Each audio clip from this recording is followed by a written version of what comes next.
Welcome to the 2026 Super Slam Wisconsin, presented by Storm Bowling, brought to you by Cool Wick, official apparel merchandiser of the Storm Youth Championships, by PBA Junior, the PBA Youth Club for bowlers under the age of 18, and by KEGEL, built for bowling. By Turbo 2-in-1 Grips, 3G Footwear, Master Accessories, Ballard's Bowling Academy, by Pinwheel.us, Customer Relationship Management, by TD Transportation, and by Quality Respite and Home Care. All scoring is provided by Bowlmetrics, official tournament management system of the Storm Youth Championships. This year, all SYC events and tournaments are aligned with charities, Ballard versus the Big C, and Make-A-Wish Utah. Now, live from Ashwaubenon Bowling Center in Green Bay, Wisconsin, this is the 2026 Super Slam Wisconsin. Welcome to the 2026 Super Slam Wisconsin, presented by Storm Bowling, brought to you by Cool Wick, official apparel merchandiser of the Storm Youth Championships, by PBA Junior, the PBA Youth Club for bowlers under the age of 18, and by KEGEL, built for bowling. By Turbo 2-in-1 Grips, 3G Footwear, Master Accessories, Ballard's Bowling Academy, by Pinwheel.us, Customer Relationship Management, by TD Transportation, and by Quality Respite and Home Care. All scoring is provided by Bowlmetrics, official tournament management system of the Storm Youth Championships. This year, all SYC events and tournaments are aligned with charities, Ballard versus the Big C, and Make-A-Wish Utah. Now, live from Ashwaubenon Bowling Center in Green Bay, Wisconsin, this is the 2026 Super Slam Wisconsin. Welcome to the 2026 Super Slam Wisconsin, presented by Storm Bowling, brought to you by Cool Wick, official apparel merchandiser of the Storm Youth Championships, by PBA Junior, the PBA Youth Club for bowlers under the age of 18, and by KEGEL, built for bowling. By Turbo 2-in-1 Grips, 3G Footwear, Master Accessories, Ballard's Bowling Academy, by Pinwheel.us, Customer Relationship Management, by TD Transportation, and by Quality Respite and Home Care. All scoring is provided by Bowlmetrics, official tournament management system of the Storm Youth Championships. This year, all SYC events and tournaments are aligned with charities, Ballard versus the Big C, and Make-A-Wish Utah. Now, live from Ashwaubenon Bowling Center in Green Bay, Wisconsin, this is the 2026 Super Slam Wisconsin. Welcome to the 2026 Super Slam Wisconsin, presented by Storm Bowling, brought to you by Cool Wick, official apparel merchandiser of the Storm Youth Championships, by PBA Junior, the PBA Youth Club for bowlers under the age of 18, and by KEGEL, built for bowling. By Turbo 2-in-1 Grips, 3G Footwear, Master Accessories, Ballard's Bowling Academy, by Pinwheel.us, Customer Relationship Management, by TD Transportation, and by Quality Respite and Home Care. All scoring is provided by Bowlmetrics, official tournament management system of the Storm Youth Championships. This year, all SYC events and tournaments are aligned with charities, Ballard versus the Big C, and Make-A-Wish Utah. Now, live from Ashwaubenon Bowling Center in Green Bay, Wisconsin, this is the 2026 Super Slam Wisconsin. Welcome to the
Welcome to the 2026 Super Slam Wisconsin. Presented by Storm Bowling. Brought to you by Cool Wick, official apparel merchandiser of the Storm Youth Championships. By PBA Junior, the PBA Youth Club for bowlers under the age of 18. And by KEGEL, built for bowling. By Turbo 2-in-1 Grips, 3G Footwear, Master Accessories, Ballard's Bowling Academy. By Pinwheel.us, Customer Relationship Management. By TD Transportation. And by Quality Respite and Home Care. All scoring is provided by Bowlmetrics, official tournament management system of the Storm Youth Championships. This year, all SYC events and tournaments are aligned with charities. Ballard versus the Big C and Make-A-Wish, Utah. Now, live from Ashwaubenon Bowling Center in Green Bay, Wisconsin, this is the 2026 Super Slam Wisconsin.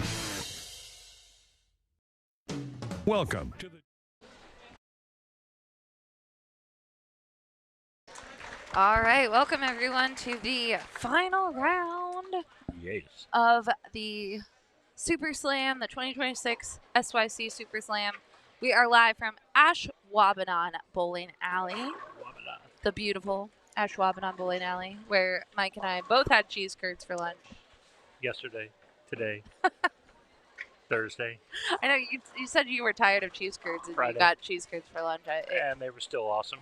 It's so delicious. Best cheese curds in Wisconsin. I'm sticking with my assessment.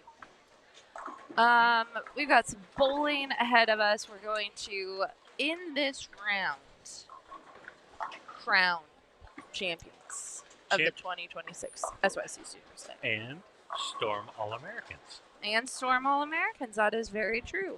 The Storm All-Americans are the first and second place overall from the Super Slam.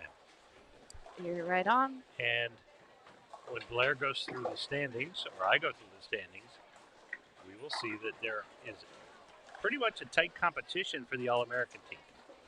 Well, I'm updating my overall slide with any that I need to adjust, but hang on a second, then we can talk about it. So with first and second place in play, there are multiple players in multiple age divisions that have a chance.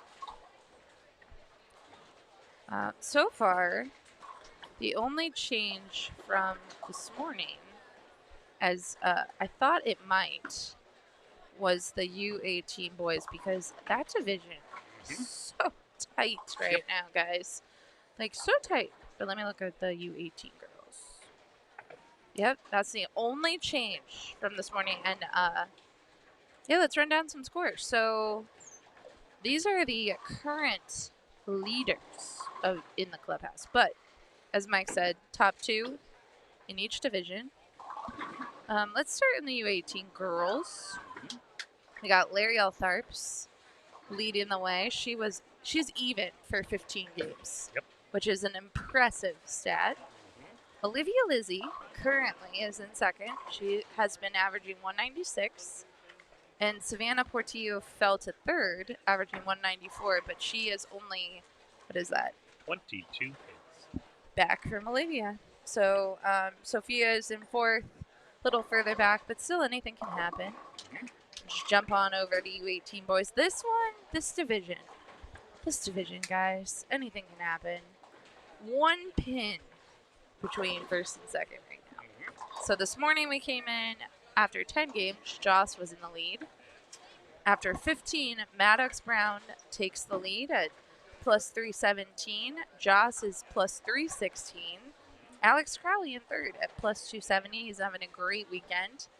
Brady has told me that the 10 pin can leave Ashwaubenon Bowling Alley and he would not be mad. He is at plus 244. U15 girls. Leia Pacific. She has averaged 192 for the tournament, has a big lead ahead of Olivia Titus. But Aria Gabole is in third, averaging 180. She can catch up. Only 24 pins behind. Her goal, I know, is first or second. So over U15 boys, Chris Wagner continues to lead this tournament. plus 359, ahead of Aaron Odajebe, who's plus 141, and Eason Taylor plus 102. U12, girls. Hi. Oh, jeez. U12 girls, Jeez. we got Stevie Newton leading the way at minus 151 and Taylor Morgan at minus 551. So, Stevie, ready to move up to U15. Yes, she is. But Taylor Morgan and Ellie Kate Murray are only 15 pins apart for that second spot. That's a tight one. All-American Yeah. team. And then Aaron Kapnis, Bam Bam as we know him, minus 70. And then, like you said, Logan Jennings and Cooper Powell are chasing that All-American team spot. So, yeah, that's our current overall standings. The bowlers we're watching in front of us, that is Jade Masness, Sari Harvey, Isabel Evgen, Skylar Petz, Asher Mertz, and Sadie Erb. Those are the bowlers, and we got some more girls to the right and to the left. Yep. If you are looking for a bowler and wanting to learn some facts or learn how they're doing in the tournament, go to bowlmetrics.com. I'll drop the link in the chat. What else do you have to say about the results so far? I'm actually surprised at how tight the running is for both the All-American spots, and especially the U18 boys.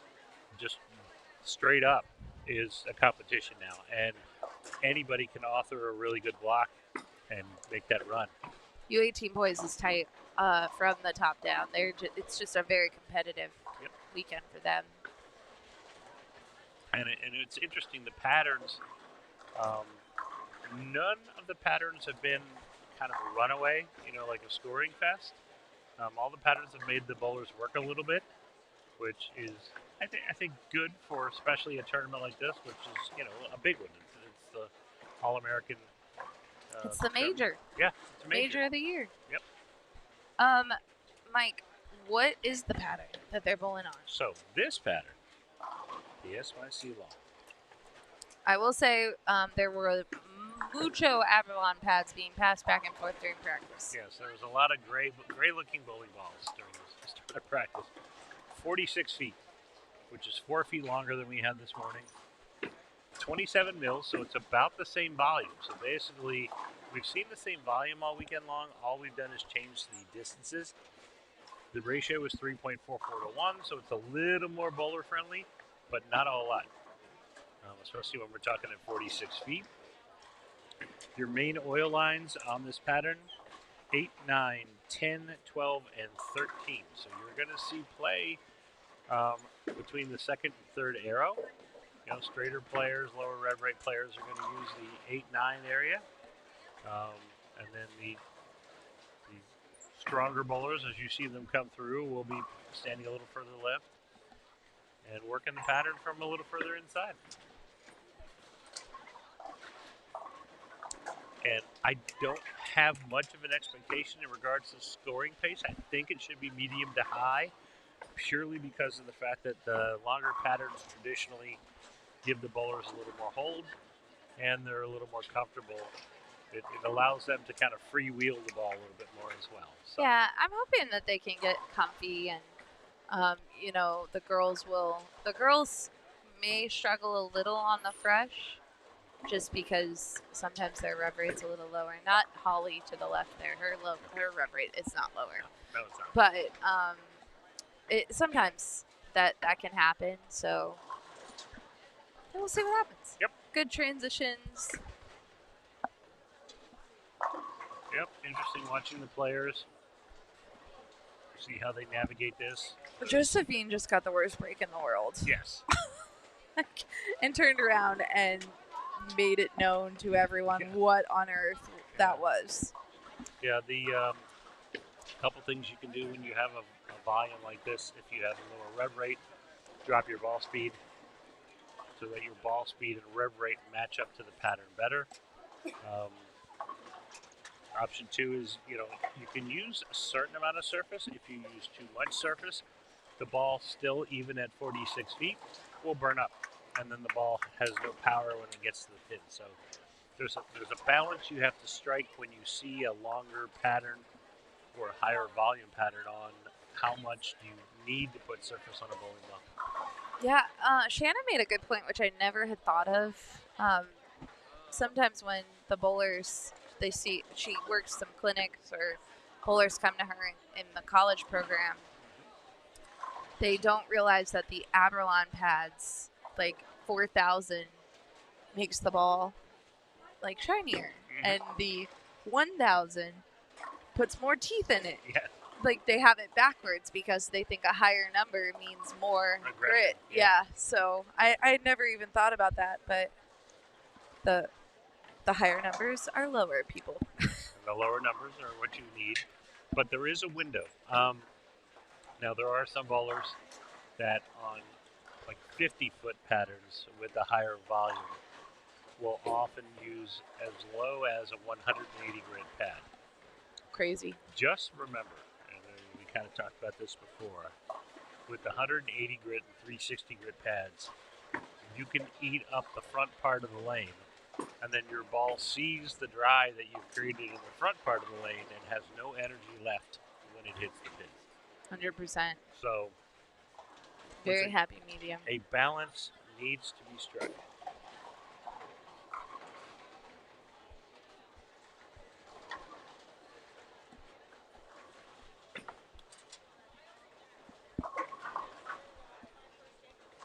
So as we watch our bowlers comfortable.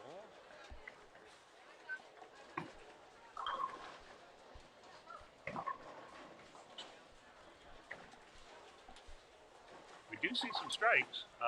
Unfortunately, I see a triple, then a 3 count. Open double spare. So, I mean, these bowlers are doing well.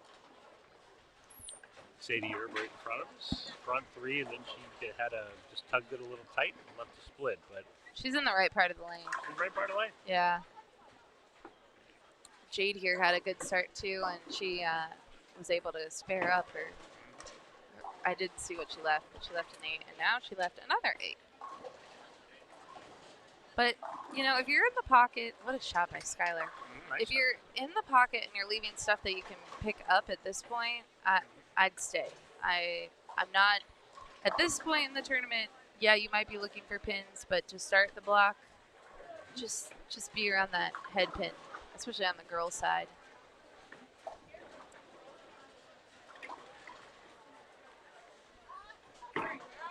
Rough little chop by Jade.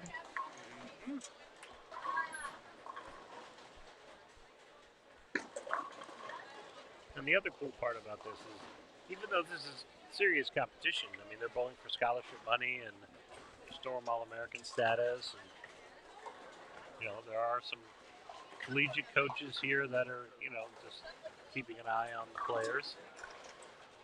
Nice shot by Sarah on lane 41. They're also, everybody's talking to everybody. Everybody's making friends.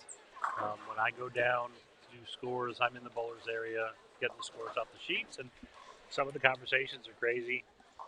We've talked about in this area, they sell brewed sodas. Yes. Like cream soda, root beer, flavored sodas, and there's a conversation going on amongst some of the bowlers about how great the brewed sodas are, and that it's one of their favorite things to get when they come here to Ashwaubenon.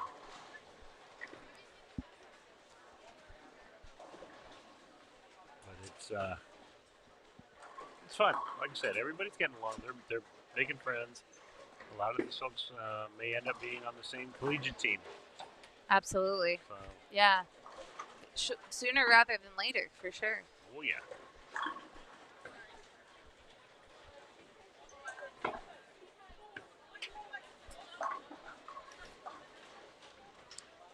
Let's see what Sadie does on lane 42.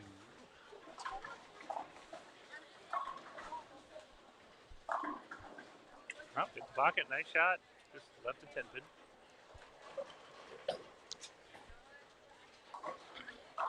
Miss Maggie Blake, I'm sorry, Balaki. Maggie Balaki over there. She started with a double, had to open, and I didn't jinx her. Okay, good. I thought she was going to get another double there. She has a great game. Yep. Sometimes a longer pattern can be a little trickier for the lower red players. Everyone, I think, always complains about the short, but sometimes the girls are like, we're okay on the short. Yeah, we're okay. Let's give us more short, less long.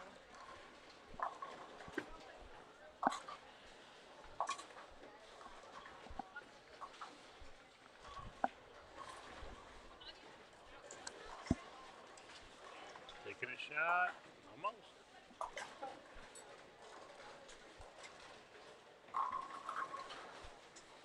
Well, I'm seeing some striking going on. Absolutely. Someone in the chat says Happy Father's Day. Happy Father's Day to all the fathers out there. Absolutely.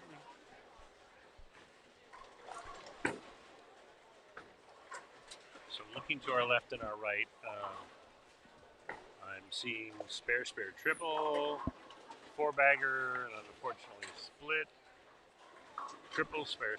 So these bowlers are getting lined up. It's a good thing. What's the line from the commercial? These girls can play. Yeah. These girls can play for sure.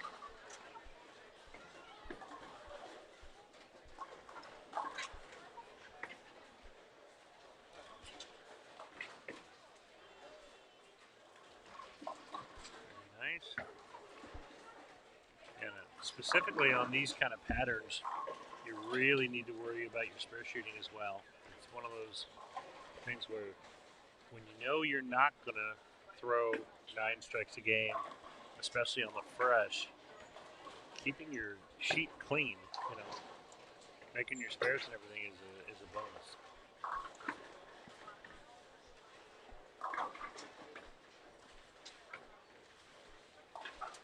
Josephine just can't get her ball to go through the pins right. She's in the pocket, but it's just not. Their ball's not going into motion enough to get into a roll. It's still skidding a little bit when it gets into the pins.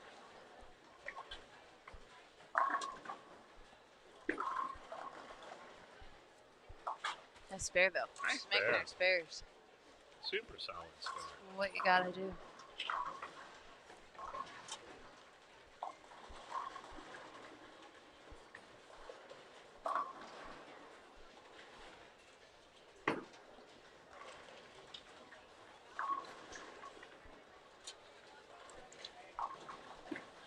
So, Mike, we have 4 games left.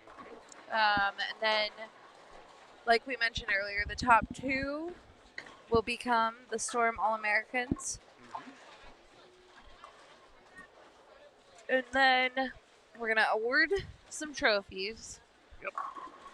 And then they're off to Junior Gold. Junior Gold next month. That's the next tournament that a lot of them are bowling in. And then we'll have SYC Oregon. Yep. And SYC Ohio. And I think the entry's open for Ohio. In 2 weeks, apparently. I just found that out today. 2 weeks. Brandon Steen says hello, everyone from the High School Nationals in Columbus, Ohio. Nice. That's where we're going in August. But shout out to Palace Lanes. Some of my junior bowlers are competing out there as we speak. But the Orvis family here at Ashwaubenon, everyone loves coming to Ashwaubenon now. Now that Junior Gold has been here, all the families are so happy to be back. Yeah, I was told from many parents that they had very positive experiences here in the building when they were bowling Junior Gold. Absolutely. Well, how could you not? The Orvises are so cool. Yeah, they are. That's really fun. Okay, so off to my right, out of camera view, L'Oreal Tharp is on a 279 pace through. She's just 6. extending her lead again. Yep. She's like, listen, people, I'm winning this tournament. Watch out. But there are other players that are in the 250 pace. Another 279 potential. So, I mean, these folks are striking a little bit. No 300s though. Shannon reminded me that when they get to like the 8th or the 9th, it highlights the name. It turns the score to pink. So cool. And then 2 pairs over, we've got open 5-bagger. So, little adjustment. But yeah, it looks like from looking around, I'm going to say that this is going to be a medium to high scoring pattern if it breaks down correctly. Way to go out on a limb there, Mike. Thank you. I put a qualifier on it, didn't I? Oh, look, I lied. The score just turned pink down there. Oh, yes, they did. But it is way out of my vision. Yes. Do you have Lane Talk on your phone? This is a Lane Talk center. I do not have Lane Talk. It's 17 my Lane and Talk 18. is not working. Let me try. That is lane 17 and 18.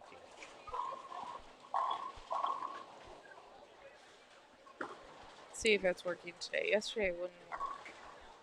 Sarah Harvey with a very nice strike. Asher. Oh, all right. Got a lucky break. Started off with a Greek church, ended up with a forfeit.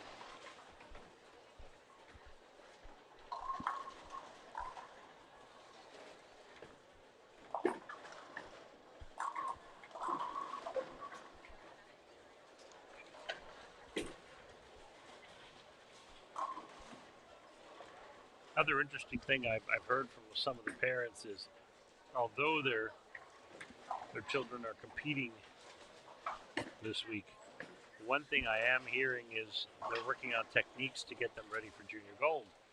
And the 4 patterns that we have down here are equally as hard as some of the junior gold patterns. So it's interesting to see how they're looking forward at the same time as they're competing directly. What lane was it? 17 and 18.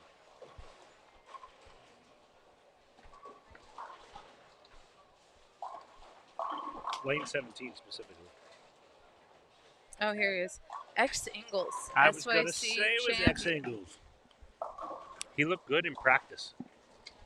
Well, he is looking good in real life. I got Lane Talk up, so we'll just take a look. If you don't have Lane Talk, it's easy to download. There's some packages if you're a USPC member.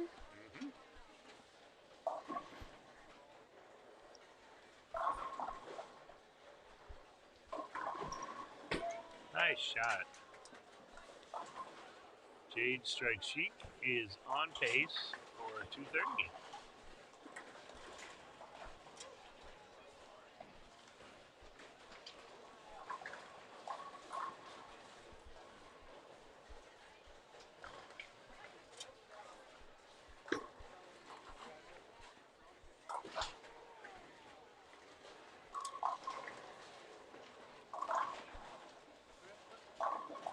All right, crossover action. Sarah Harvey. That's a double. And then when the patterns are a little tougher, we don't care. 10 pins went down, the world is a better place.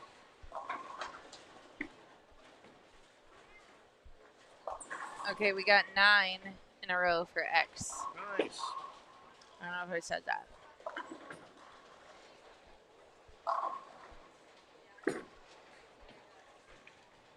Sadie's mom's in the chat. Hello, Danielle. Good to see you.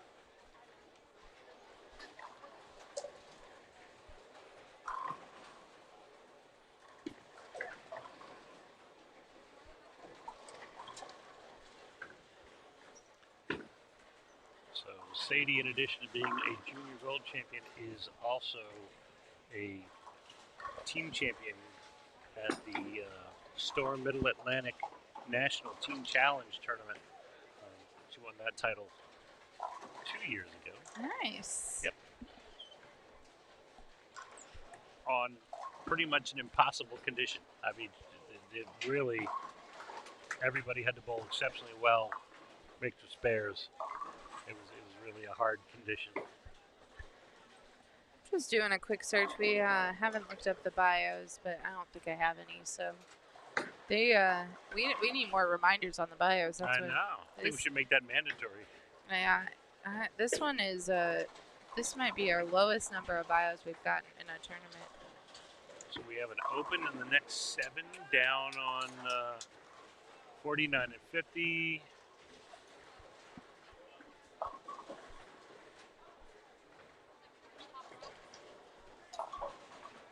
Laurel Tharps is still on pace for 279. Oh, nope, 259. Oh, that was a good shot. That was a really good shot. She's been in the pocket pretty much the entire The game. whole time. Yep. 10 pin or 4 pin, but I mean she's playing the lanes the correct way. She's right on it.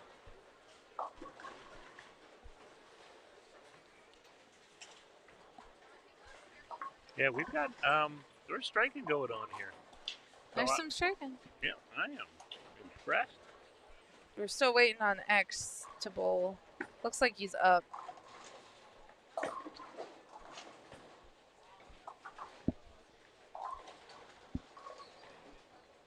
Oh, got the first one in the 10. All right. We're going for 11.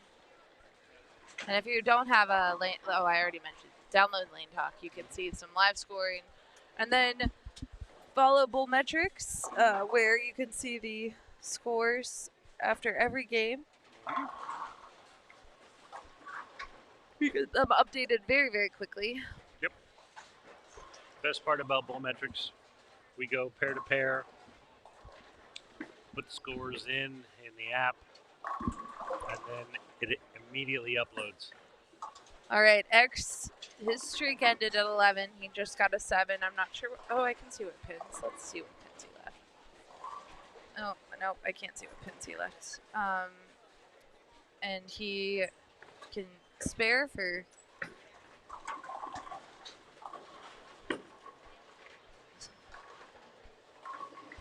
Did he spare? Is there a delay in this? Could be a small delay. Oh, there it is. 287. There's a delay. He did spare it. He left the 128 Speed. Oh yeah. He got quick. Yep.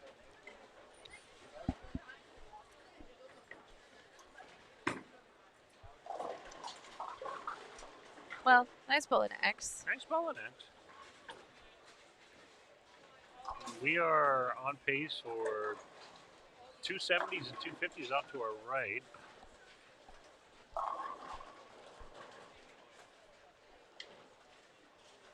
We are striking.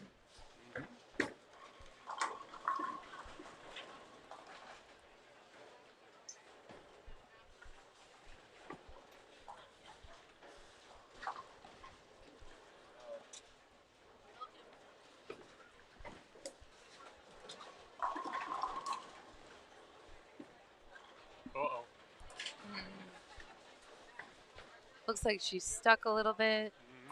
Closed her shoulder down.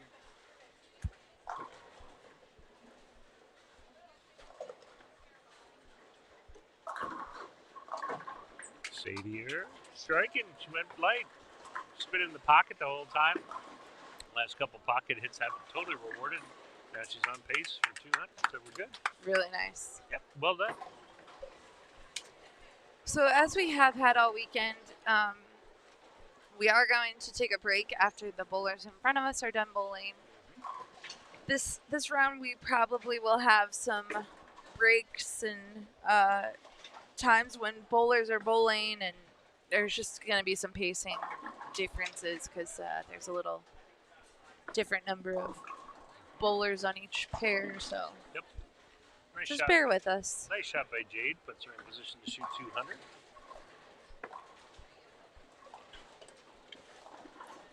Oh, that was a good shot by Skylar. Yeah. Yep.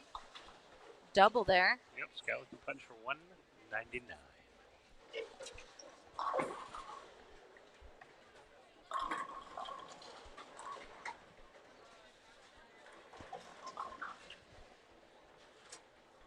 Danielle Marquez having a great game. 226 for her.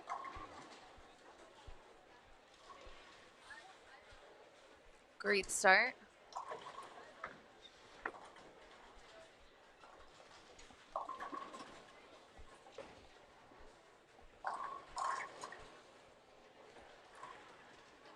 Is it Abigail Lawson, 267 first game? Nice.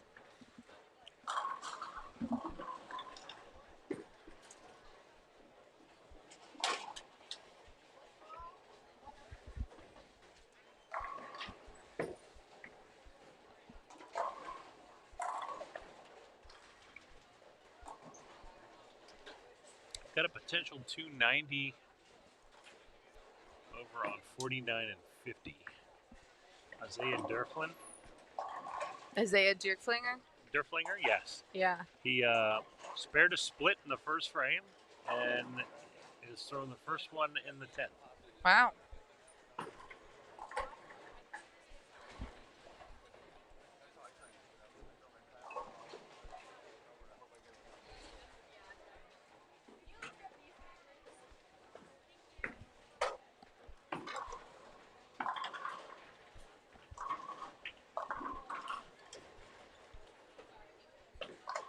So we are definitely getting some scores here.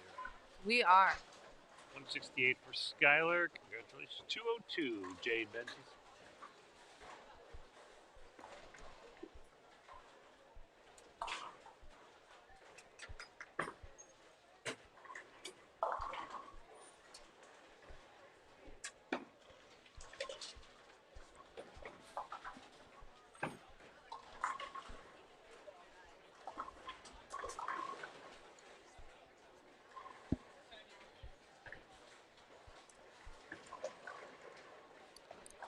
Travis, I got a bio. Oh, good point, actually. The last submission. Huh. Maybe we're not getting the bios. Maybe our bio link broke. Front row. Maybe I'll log out and log back in. And it looks like Isaiah's string ended with what looks to be a 4 count. See your. I got that a little wide. Needs to come back.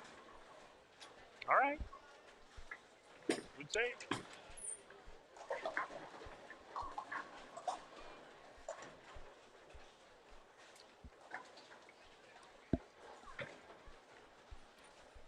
We did get one for Isabel. I don't know what happened to my link, but we do have one.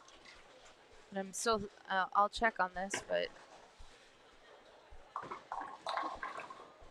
I didn't have one for Skylar. I don't know what's going on. Who knows? So Isabel, this is her first SYC. She's up. She won first place at the 2026 Storm Doubles Scholarship Tournament in Wausau, Wisconsin. Plays clarinet in her high school marching band, loves cooking and baking. Wants to say hello to her parents, brother, grandparents for taking her to the tournaments and supporting her. Also hi to all the high school coaches that have helped improve her game. Isaiah Derflinger, 274 first game. Sadie spared it for 4 pin.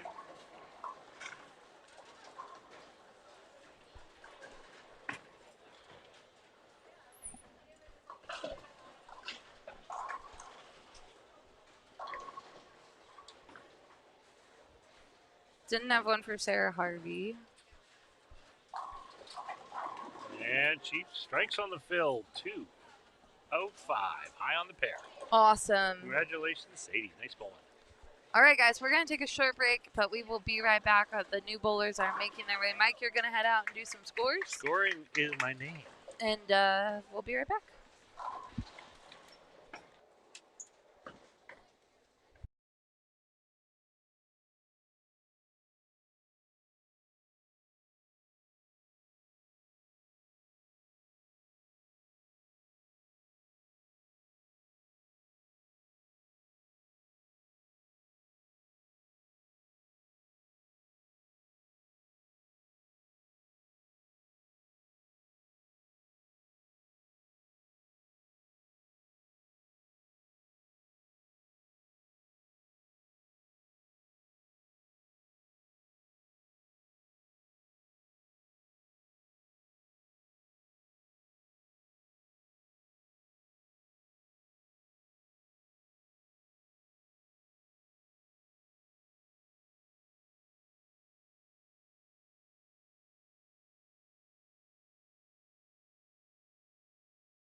All right, we are back.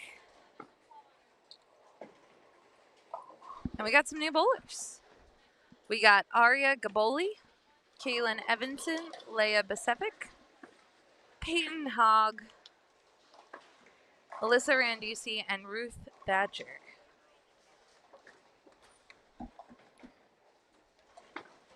Do you have an updated bio for Miss Alyssa Randisi, who is stepping up on lane 42?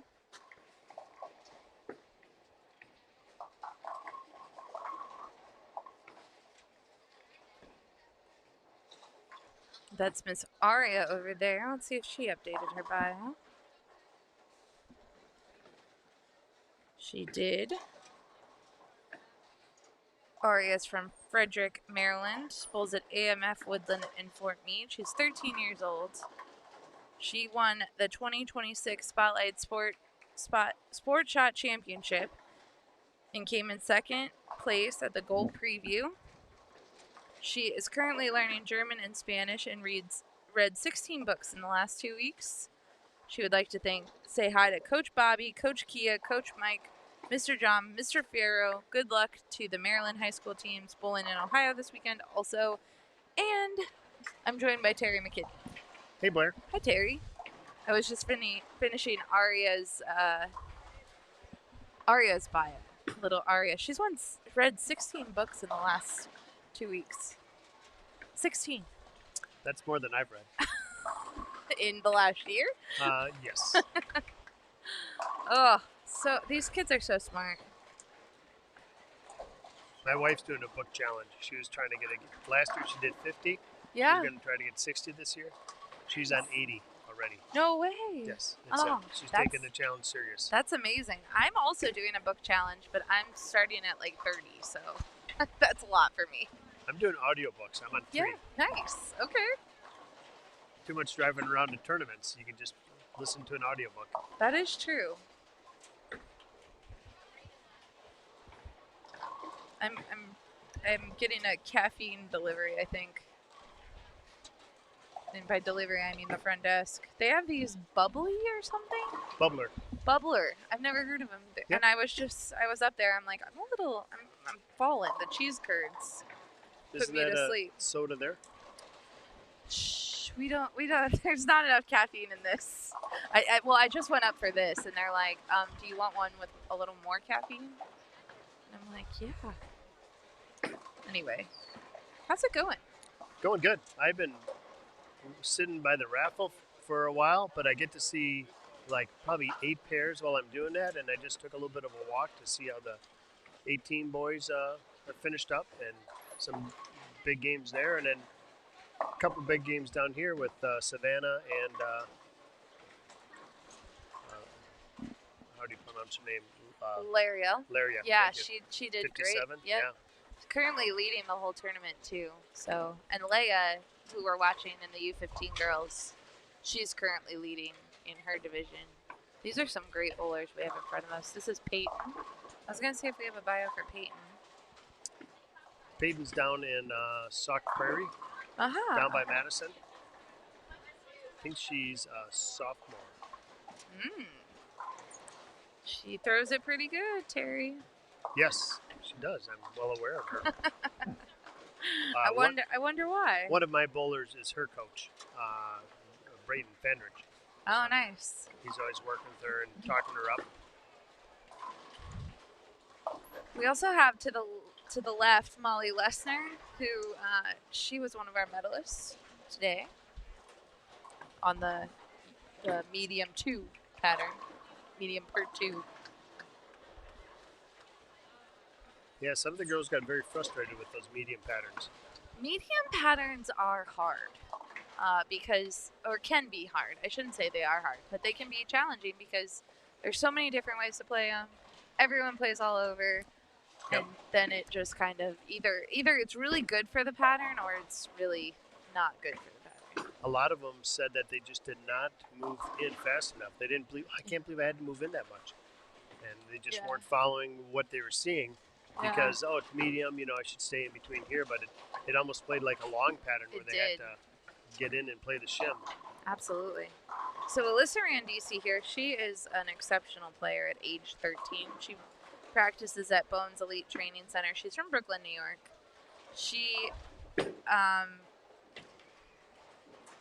has a junior gold title and 9 SYC titles. Is that? Oh, that's it? I know. I was like, Huh. yeah, she's close to 10. Her banner is close to changing into that gold color. She's graduating middle school this coming Thursday. She has the 3rd highest average for her academy for all 3 years combined, and she was inducted into the 3rd National Junior Honor Society this year, averaging 98 with 45 hours of community service. Her GPA is through the roof too, and she wants to be a lawyer when she grows up. So if you need legal help, Alyssa's available. I have a daughter that used to argue with me so much as a kid. I said, you should be a lawyer. Did And she do it? She's a lawyer now. That's yeah. fantastic. Yep. Yeah, she really enjoyed the challenge, and she's kind of got the mind for it. It's kind of silly sometimes when we talk to her. Just she thinks through things differently than we do. Yeah, they do think differently. It's a great career too that will serve you well in your life. All right, I think I'm out of bios. I think everyone else is like, you know what? You can make up what you want about me. I know Isabel Ivy in there. All right, good. Yeah, we got her. I think hopefully she's going to help us next week at the Michigan Cup for the Wisconsin team. So we want to hear also about this Michigan Cup because several of these players are bowling on it. Yep, Paige will be bowling on it too. Yeah. It's a challenge. It'll be my 3rd year helping coach the team. It's Wisconsin's doing the Junior Bowler Scholarship Tour, and each of the other states have their own similar scholarship tours. And we get together. At first it was Michigan against Indiana, and then Illinois, I believe, got added, and then Wisconsin got added. So cool. We've been bowling for like 7 or 8 years in the Cup. So they get picked off of the points from their tournament series? Okay. Yes, we take 20 kids and then 4 coaches. Nice. And this year we're in Rockford. We just try to, what every state takes a turn hosting. And we have, there's singles, Baker doubles, team, and just a lot of cumulative points, but a lot of fun. It's just like a mini college tournament. That's cool. Yeah, and that's really good for the girls. For the girls to be part of and just see what it's like. Yep. Yeah, it's fun, and there's so many matches, so a lot of them come down or get close. So there's each game there's 1 or 2 kids that have to punch out to get the point. So it's a lot of good opportunities for some small stressful situations. That was me opening my energy drink. It's not much of an energy drink. Oh, well, don't tell me that. Just let me think it is. I do have 3 cases in my office, though. I don't drink it much, but I just encourage the kids to come through and grab one every once in a while. Yeah. Terry, I know you mentioned it yesterday, but let's mention it again. Which college do you coach? I coach at Viterbo in La Crosse, Wisconsin.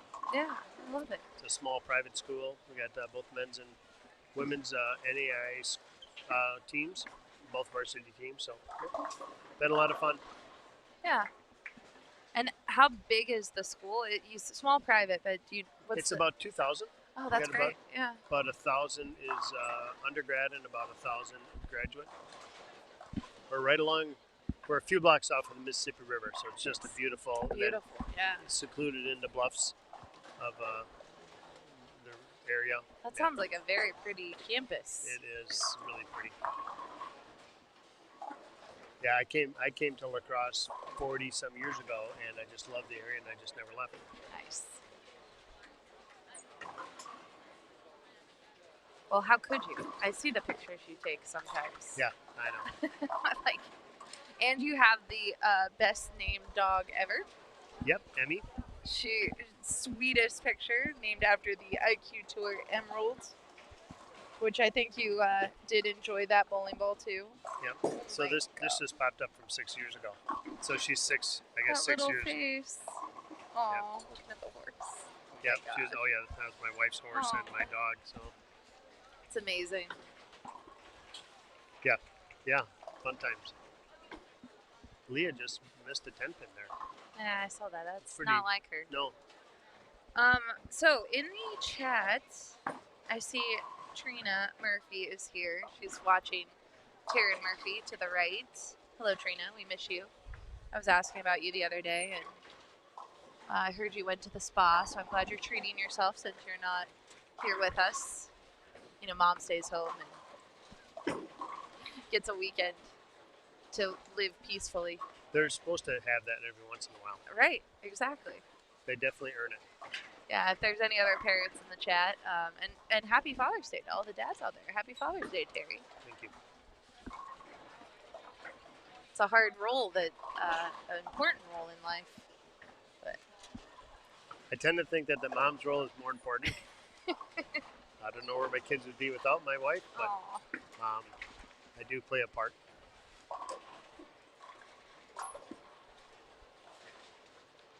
Aria, I'm just digging. Her game has improved so much in just like a month. She does it really nice. She, Mike was telling us that she's really been working on her role. She got a little fit change, and it all clicked. Oh. And it's great when it all clicks.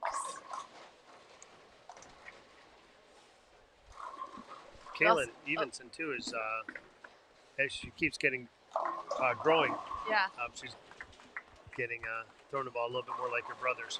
nice. Two-handed, which is becoming more and more common for even the young ladies. We got two, Alyssa and Kaylin here.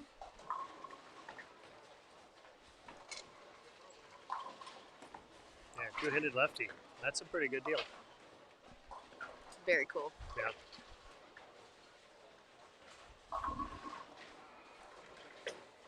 Yeah, I'm always amazed by the boy lefties or the boy two-handers. Yeah, Just the amount that power that they generate, and some of them make it look like they're not doing a thing to the ball. yeah. It's effortless. Ruth did pick up a medal yesterday. Looks like she's from Indiana. That's my guess with her Bowl Indy jersey. Yeah, I'm actually anxious to see a bunch of these kids. I know I talked to the few kids that we're going to be bowling against in the Michigan Cup. It's like, hey, see you next weekend. Yeah. So that's one of the really fortunate parts of bowling is, especially if you like to coach or events like this, you see these kids from 5 years ago, like Brady McDonough, and then now in his last tournament for SYC. Like, oh wow, just They grow so fast. yeah, and they're just so uber talented is an understatement. I get to see that in college when I get them in as a freshman to when they leave as a senior, Yeah. and it's such a big jump. It's almost like high school freshman to high school senior. Yeah. We can do the same thing in college for some of them. That's great. Now, are you the only coach, or do you have a assistant coach? I have a few assistant coaches. Anna Callan was one of them. Nice. She- She's okay. Yeah, she's okay. She just graduated from Nebraska a year ago. And junior gold winner in 22, I think. Yeah. So Fantastic. yeah. And then Yeah, she went through a surgery, right? she had a couple different surgeries. Yeah. Yes. Bummer. She had a funny one with her, one of her ribs had to be removed, which is up by the collarbone rib. Huh. Um, Wow. Well, Yeah. hopefully she's doing all right now. Yeah, no, she's doing great. That's good. She had a 300 this year. It's awesome. Yep. Good to hear she's back. Yeah, Kaylin is throwing a good, That was a good shot. great shot.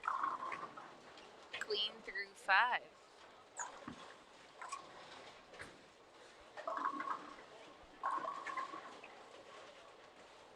Yeah, it looked like she was. was thinking that was a rock star she was throwing, but that might just be a phase 2. Oh. Those are close in coloring. Push. Like Leah's just catching that shim inside a little bit, and or a little bit too fast or something. Yeah, her ball also might be burning up. She's using that Ion Max, and that's the strongest ball I've seen go down the lane yet, but doesn't mean she can't use it. Good spare. Yeah.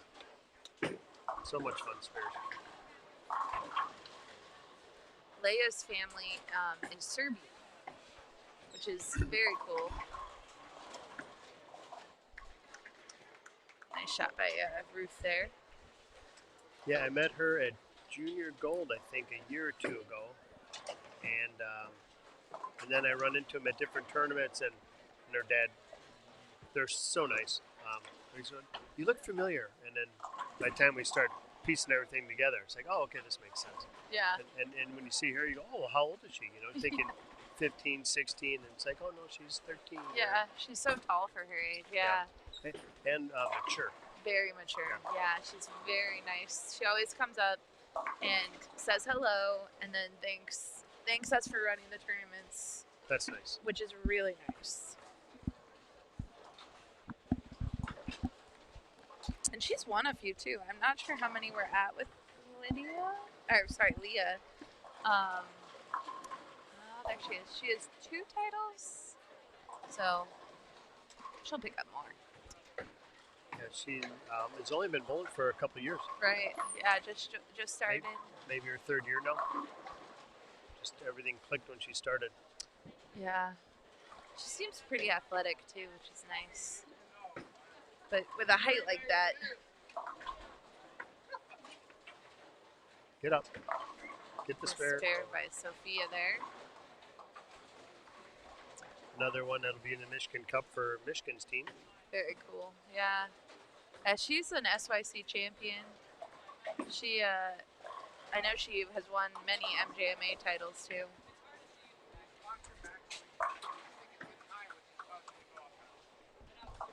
I love the interactions with the parents on some of these.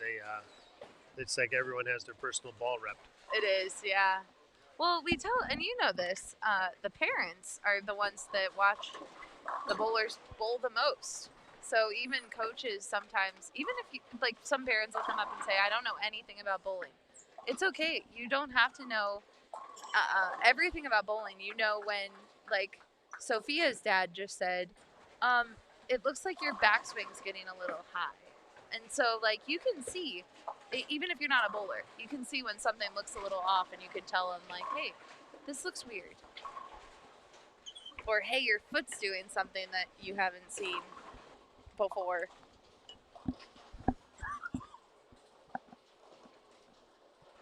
Yeah, one of the girls' dad was talking about her feet getting fast, you know. They know what looks different.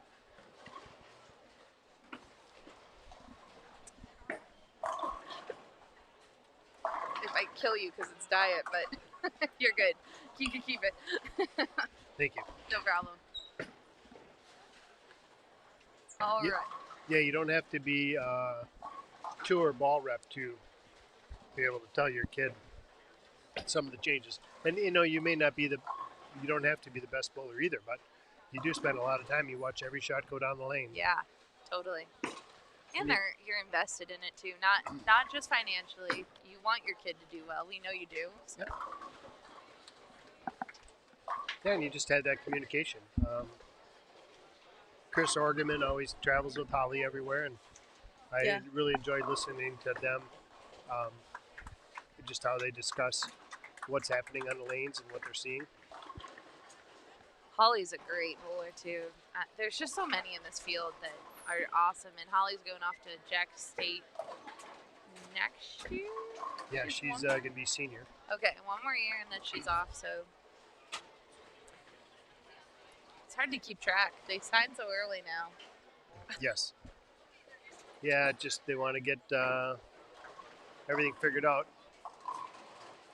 You know, because if someone decides not to come, they want to be able to offer the next person that scholarship. Absolutely. Yeah, Holly's not having the greatest weekend. Just kind of thinking like it's opposite day. When she's thinking one thing should work, it's not. And Yeah. things are just, Out of whack. yeah. But she also thought, well, considering the last 2 weekends, if I get a PBA junior championship and start out the SYC, it's still a pretty good 2 weekends. Yeah. Yeah, she, of course, won last weekend, as you mentioned. Very cool. It looks like we have the front 7 down there. Olivia Lizzie. Oh, She's got pink stripes.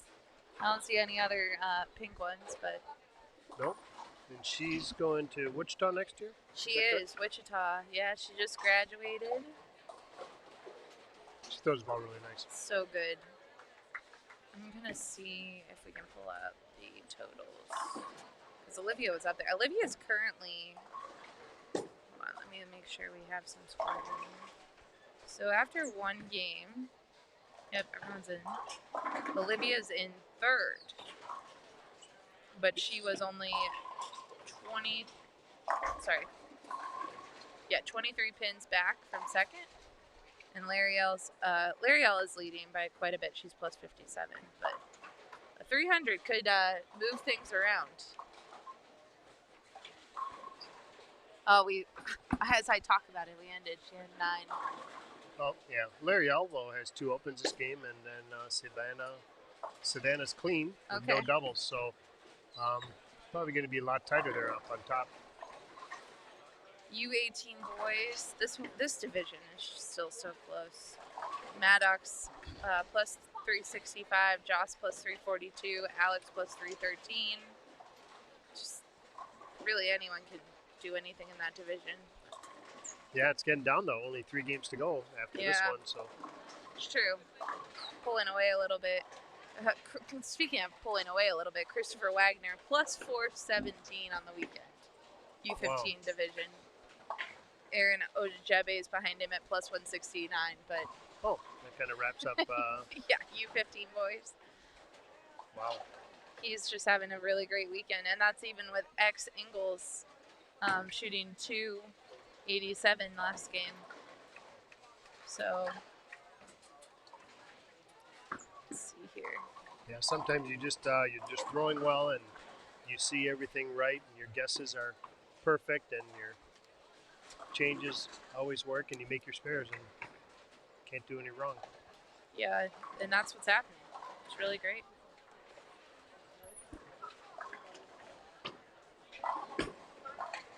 Another great shot for Aria. U18 boys really, and there's a lot of, now we're starting to get some second games in the U18 boys, but that really is our closest division right now. If you are looking at home on Bowl Metrics, that's the division to watch. They're going to end up being over here for the last game or 2? I think so. I think we are going to catch them. We had them almost all day yesterday, so, but I think they are going to make their way. Looks like we're going to have some U12s coming. U12 boys are here. I think these girls are loving the live stream pair. They are. That's some pretty solid games going here. Yeah, especially Alyssa Randisi has turned it on, which she can do. Black Cloud, Blair. Yeah, well, I'm back. Don't worry. I tell the kids, sometimes they're like, you didn't talk about me at all in the live stream. I'm like, did you bowl good? They're like, yeah, I bowled really good. I'm like, you're welcome. Yeah. Fly under the radar. And Leah's made a ball change. She's down to out of that Ion Max. What'd she go to? Phase 2, maybe? I don't know what that was. I do think that's the right call, but... Yeah, it was a really good look. Yeah.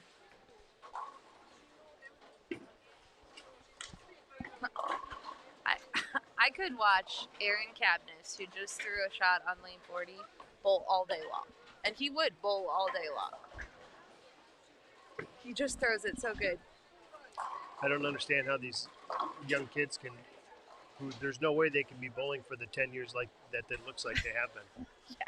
with coaches. I mean, it's Well, and Bam Bam's an interesting one here on 40 as Alex destroys the pins just off screen. But Bam Bam really had no coaching to start. This is all pure natural talent and watching YouTube. And his parents bowled league. They all bowl one-handed. And he's like, I'm going to bowl two-handed. So he's just one of those kids that it happens every once in a while where there's just all talent, all natural talent.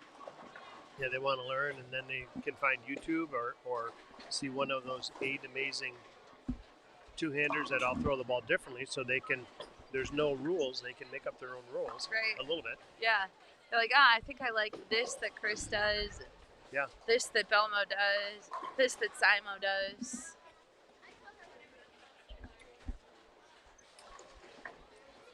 Yeah, Lizzie got the first one in the or the strike in the 9th, so she's going at 279 still. Awesome.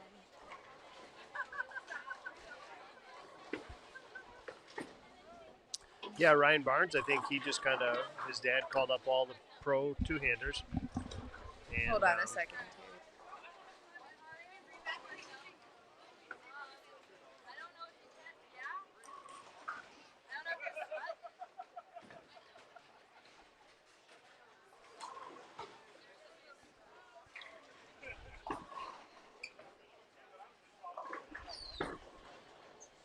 Aria's taking a little re-rack here.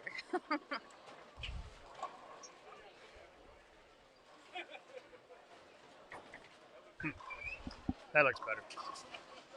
But Chris called up Belmo and Simo and Chris Vi and all the two-handers and got all the tips and pointers for Ryan. Yeah. Little did they know how good and quick he would be good. That's a good shot. Yep, good re-rack. Yeah, yeah, absolutely.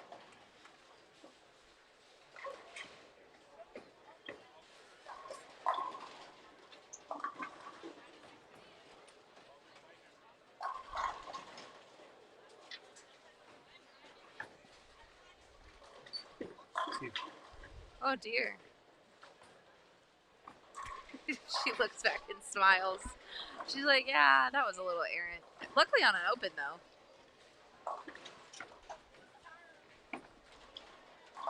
Oh, get over.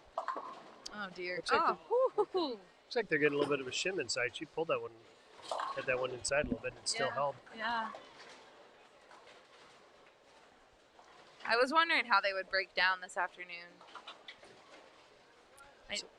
Oh, go I ahead. saw some of the boys down there. They were in third, inside to start with some urethane. So Oh yeah. We had the girls start here, and they all had a lot of surface, but they were playing to the right, which usually is good. That's what you want them to do. Get a little friction spot to bank off of. yeah, the girls tend to turn it into a house shot, and the boys tend to just destroy it. Yeah. Thanks, guys.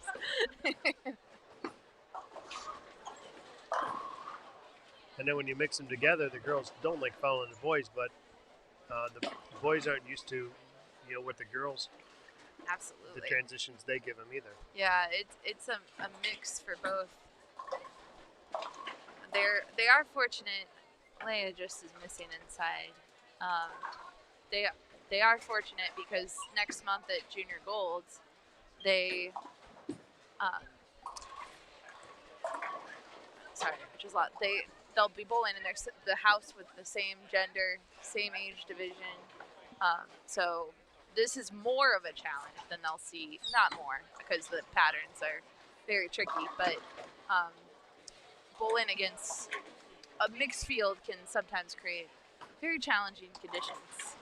Yeah, which is, considering one of the bigger problems with Junior Gold is the mental game, just the oh yeah, stress. the grind. Yeah, but they've got plenty of grind on this one. Yeah, I think Junior Gold is a whole different animal. We were talking about it earlier. It's like, it's just its own category of tournaments. Like, you can't compare Junior Gold to any other tournament. Oh, just with the huge starting, with the opening ceremonies. Yeah. Last year we had a tournament in the Rush Center. The Anniversary Open finals were there. But this is a great warm-up. A lot of the kids are treating it as such, where they can bowl on 4 different conditions in one weekend, get a real true feel for any last-minute things they need to work on leading into the biggest tournament of the year. Yeah, hopefully they're at about 95% of where they're supposed to be for junior gold.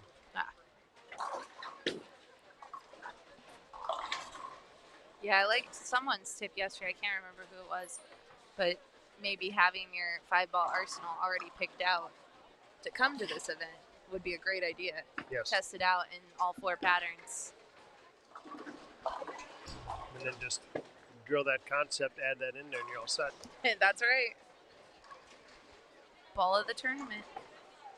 Have you drilled those up for the girls yet, or I know it came in kind of late in the season. Yep, no, I did not. Though I have 5 sitting in my office for when the season starts. Nice. For them. We got 5 concepts, 4 next factors, ready to go.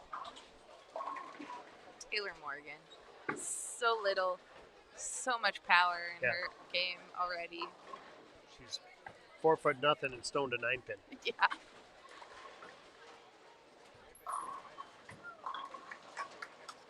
Nice spare by Aria. Yep. Possible 213. Nice clean game. Very nice.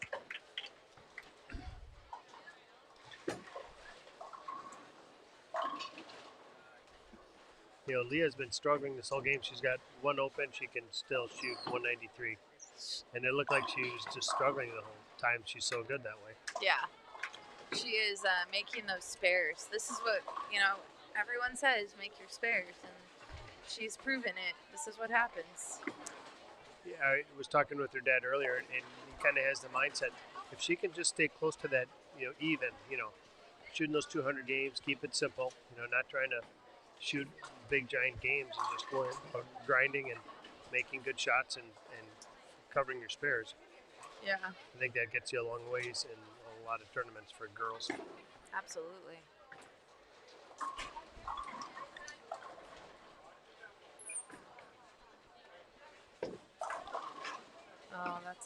That was a fill. Okay. Good game by Aria there. 209. Nice comeback for Alyssa after the split she had on that frame. Yep. Let's see if Kaylin can finish this one off now. She's got a great game going. Yeah, I think these girls just like to be on TV. They do. That's it. They're like, we'll bowl on the live stream for the entire time. And they smile more, too. They do, yeah. They'll give all those dirty looks to their parents. They don't want those captured on film. Nope. No record. Alexander here to the left, Alex Eby, he has the front 4 stepping up. You'll see him in the cool jersey just to the left of the screen. He is throwing an eye on Max. Yeah, he was playing that same line when he started down Wow. on about 21, 22. Well, when you got speed like that. Yeah, good speed and good hand. Yeah, really good. He's grown up a bit. They just grow so quickly. You see them 1 month and then they come back and you're like, oh, who are you? What happened here? 213 for Alyssa, good finish.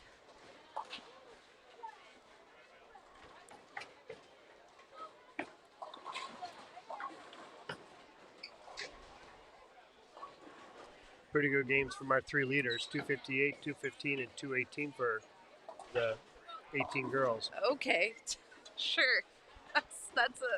Those are some good games. 258, man, that's Liv. And she's in 3rd. She's chasing that 2nd place right now. Yep, and Savannah had the last 4 for 218, so. Wow, all right. U18 boys and U18 girls, folks.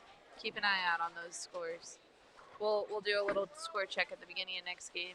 Those 3 girls are all on the same pair, so we're going to be keeping a close eye on each other. I don't know about you, but I really like it when my whole pair is bowling good. Like it's fun and you push yourself. I think sometimes you can get a false read though if your pair's got all the good bowlers and you bowling good, and if you're not beating if you're 3rd or 4th on your pair, you might think you're bowling bad. Right. And you could end up being 4th in a tournament, just Yeah. 4th on your pair. It's true. But also might be helping you. You might be 4th on your pair just because you're following really good bowlers and getting good information. Wow, nice shot. Wow. A lot of big games here. Really, yeah. Just solid games. Yeah. So Ruth finished with 207. We got a 203 by Kaylin, 209 by Aria, and Alyssa ran UC 213. Peyton had a little struggle, 153, and then Leia, she opened for 170. But the boys are coming. They are here. Which boys do you got coming? These ones. Xavier. Oh, nice. We've got JD. We got some U12s. They are coming in. These little crankers. Yeah. Terry, thanks again for hanging out with us this weekend. We really appreciate you being here. You're welcome. Yeah, I just always try to help if I can. I think I did a little bit more watching bowling this weekend, which is fun. Got to see all the kids bowl. And hopefully I'll see a bunch of them at Junior Gold too. So I think you will. I think definitely. I've heard a lot of families, they're still debating on am I driving, am I flying to Minneapolis, but it'll be good. It'll be a good event. Yep, and stop out at the Storm Ball demo. Yes. Try out all the new equipment that's going to be there. Terry will be helping. You might see him. That's the best part of my weekend. Man, that ball demo is a great fun time. Lots of balls going down the lane. Yeah, last year there was a lot of challenges with some of the pros. Yeah, like the one kid got a signed jersey because he won a challenge against Simo, I think. That's cool. Yeah. I didn't hear about that. Yeah, there was a lot of things going on there. You know, the pros, they love to have fun. I mean, they're all kids at heart. But they are, yeah. And they have no problem taking on a 16-year-old two-hander that wants to take on Simo or Barnes or Troop or Anderson. Well, and they have no fear, these kids. If I've learned anything watching them, they're gonna show up. I think I would bet on Nolan Randisi over any pro any day. He's a stud. Oh, Xavier's got a nice release there. He does, yeah. I mean, I had watched the U12 and I'm like, are you sure you're 12? Can I see your ID? And they don't have IDs. No, not for a few years. No. They're like, do you want to see our school grades? Yeah, just graduated 6th grade. Yeah. Let's see if Xavier filled out a bio.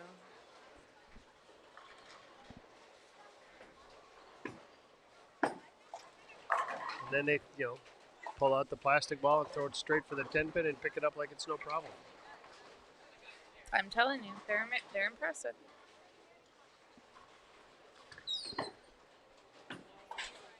Let's see, JD Barefoot. Got one from him. He is from Elizabeth City, North Carolina. Bowls at Molly Lanes. He's 9 years old, little JD here. He has bowled 224 in a tournament. He's really good at math. He got 100 on a math benchmark, and he wants to say hi to his mom, his younger brother Brewer, and his grandma.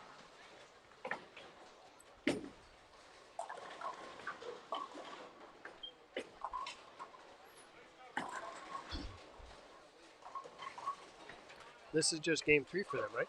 Game 3, yeah. Xavier's already plus 40. Shake it off. I mean, it's just, and like you said earlier, it's like they look like they've been bowling for 10 years and they just haven't. Yeah, they all roll over here. They start, throwing up third arrow and shaping it and right in the pocket. And half of them struck the first shot. Yeah. My other favorite thing is they don't take much time. They set up, they step on the approach, they deliver their shot, they come back, and they're ready to go again. Well, and then they come back and they'll sit next to each other and talk and hang out. It's true. A little less serious than U18. Yeah, than the older kids. Yeah. They don't quite need as much space as some of the older kids do.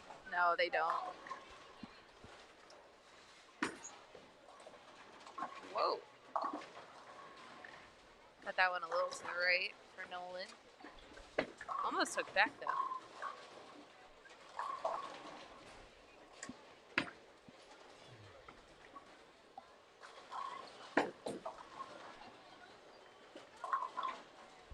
Nice. Another nice cover for Xavier.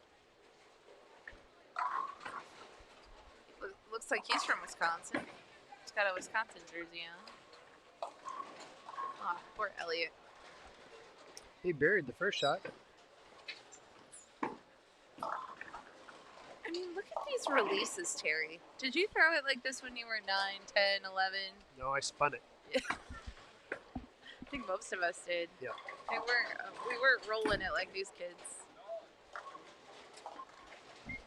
Oh, but then he can change his release for a spare. He's just right at end over end for the spare shot, and then it's incredible. And just getting all over it on the first ball. He just stuffed 2 10 pins. Xavier did. Yeah. If he gets that out a little bit more, it's gonna carry those.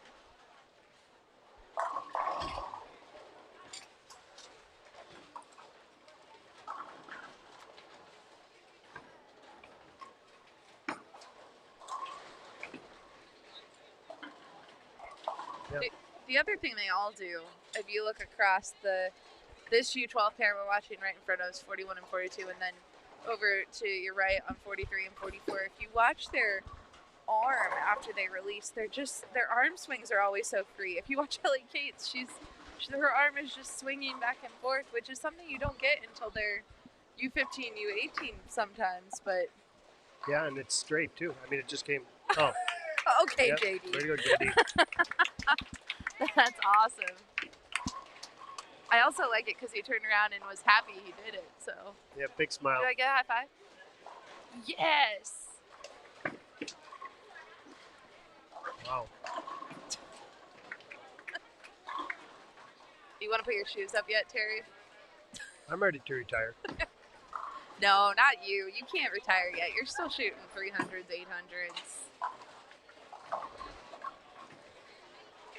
Well, then I could quit and say last year I bowled, I shot a 300 and 800. There you go.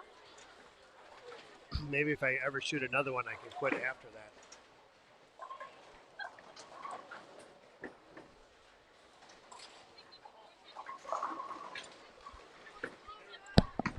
I don't think you should quit. I don't think you should do it. No quitting for you. No, if it wasn't for my friends, I just have so many friends in bowling. For me, that's more, go bowl the tournament, get to see a bunch of friends, and hopefully bowl well, still have some fun. It's like Nationals is such a, different people from all over the country that if you're on the same squad, you see each other year to year to year, so it's kind of like it's a little class reunion or something. Absolutely.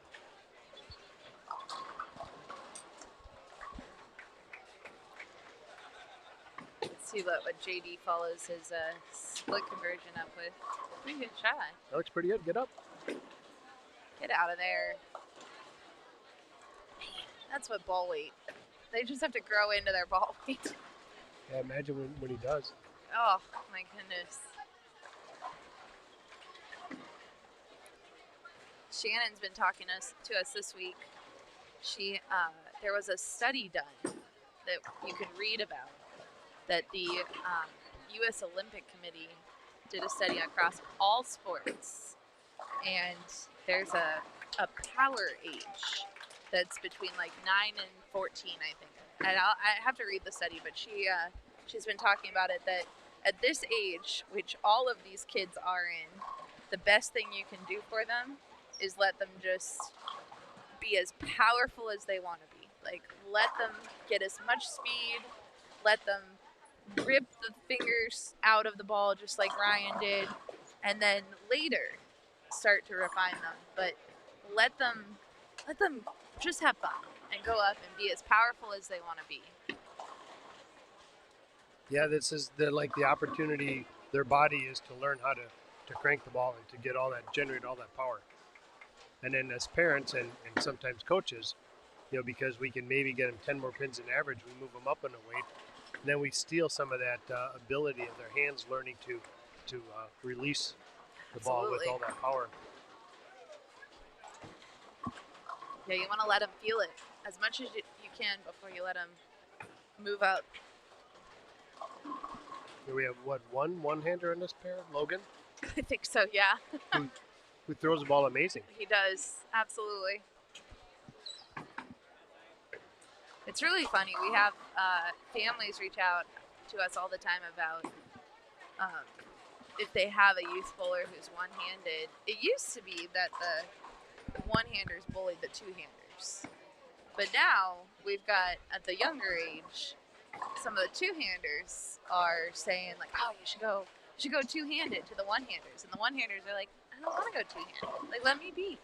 I'm good. Like, Logan here. Like, he throws it great. So last month we had Chris Prather at the tournament, who's one of the best one-handers in the world. And a lot of the families were talking to him about, well, why did you stay one-handed? Did you ever think about changing to two-handed? And he's like, not really. It's like, I like bowling one-handed. And he said, if your child is questioning whether they should change, just ask them which one's more fun. And if two-handed is more fun, let them change. But if one-handed is more fun, let them stick. Let them keep bowling one-handed. I had that conversation with one of the bowlers during lunchtime too. He's having problems with his thumb, and he actually has a couple balls for two-handed. So he was bowling part of the day two-handed. Thinking about which he should do, and he seems to have a little bit more fun two-handed. Yeah. But it's not a complete. He still likes bowling one-handed. So I think for now he's going to kind of do both. That's all right too. As long as you're having fun. That's right. Man, Elliot cannot catch a break on this right lane. Yeah, he just made a ball change and went in something a little bit cleaner, but maybe a little bit fast on that one.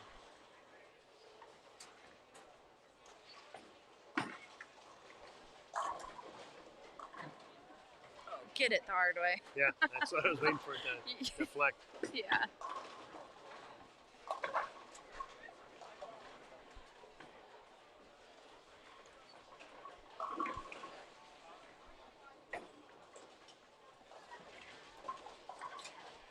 We got an update on those girls, the Let's 18 see. girls? Yeah, let's look. Let's see how we're doing. U18 girls. You know what's funny? The only pair that's not in is the Olivia's pair. Let me refresh and see if it updates. We missed that score sheet somehow. I don't know where they went, but let me shoot a text really quick.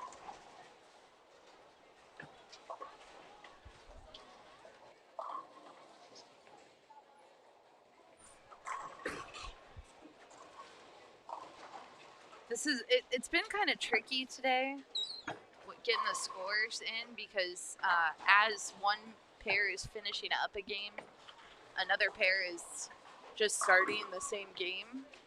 Had some pacing problems.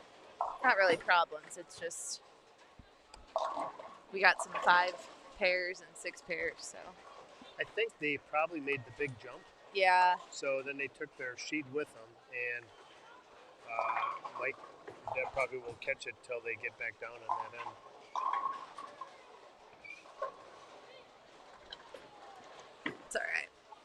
keep trying to check the scores.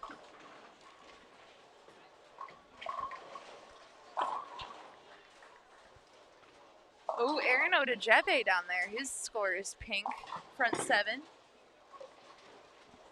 Nice. He was in second, pretty far back from Chris Wagner, but this could help him jump up a little closer. You're probably going to get him for game 5. Looks like it, yeah. At least close to us.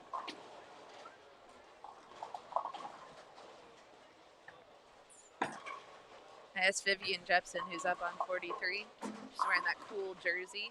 I said, have you seen Toy Story 5 yet? Because it came out this weekend. She goes, no, Blair, I was bowling. Go. Oh, good point. Captain Obvious. Yeah.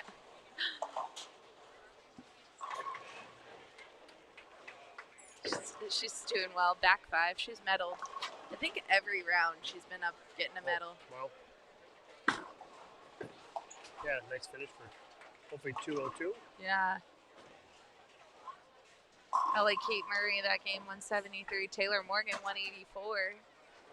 Caroline 162. This is U12 scores, guys, not U15. On a sport pattern or a challenge pattern. Exactly. Gets away with one. 202 for Miss Vivian. See if Nolan can double up here.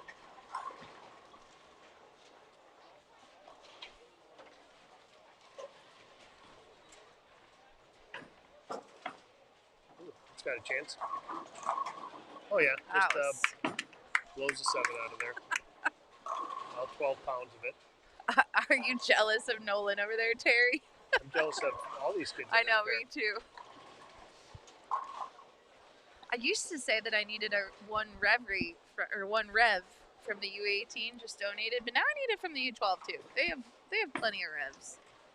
You got to wait till they're 14 before you can steal their revs, because that's when they max out their yeah, that's true. That's fair. powering All right, fine. capabilities. Yeah, you're right. You're right. I gotta let him have it right now. Wow, Xavier's just stuff going in there. Yeah, for a turkey for him. Nice. I just love it. If you have a little one that can focus and have fun and bowl 20 games, get them bowling. This is just the most fun. The most fun to watch. These kids are friends. I know sometimes attention spans at that age are shorter, but It'd be nice to archive this group right here, and then in 5 years, watch when them they're all bowl more again. serious and stuff at bowling and trying to win the the title. It's like, here, remember when bowling was fun, you guys? Yeah. You're less serious. Yeah, All I do is strike. seriously.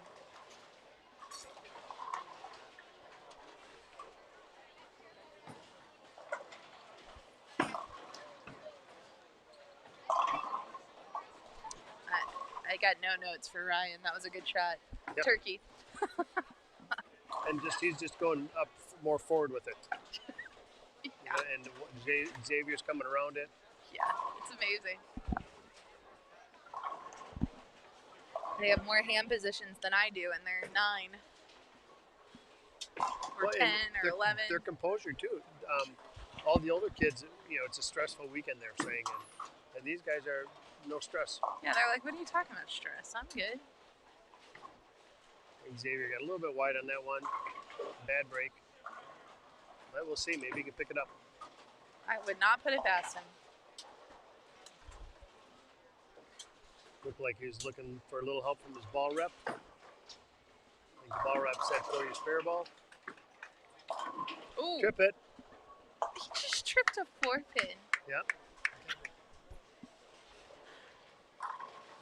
It goes back and talks to his buddies. Yep. Hey, what about that car going, whatever? Yeah, Yeah. so cute, so awesome. Come on. Oh, that was such the right idea for Xavier. Almost had it.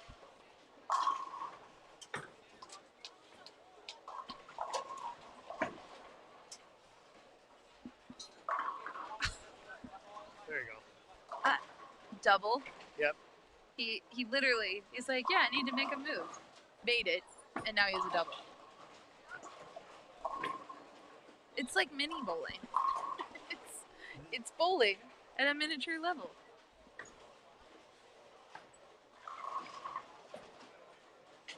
Uh-oh. Get over. Sure. So JD made a move, and then he tugged it, and it worked. That's what I do at my age. And sometimes you just got to play the rack and look like a tricky rack. That's right. Yeah, that's what we're doing. Good job, JD. Sometimes. Yeah. All right, Nolan, let's see what you got here. Tripped a 4 last time.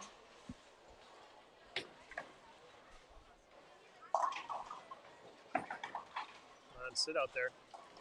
Oh. Bad rack too. Had to play that, play the shim on the left side. He got all of that at the bottom too. All of it. Yes. Yeah, it would. It'd be interesting to see Specto on these kids right now. Yeah.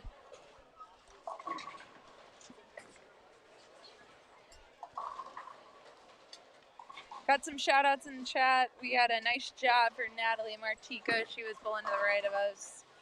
Go Vivian. Speaking of shout outs, we got the front nine over there now. Oh, we do. And he's, oh, sorry.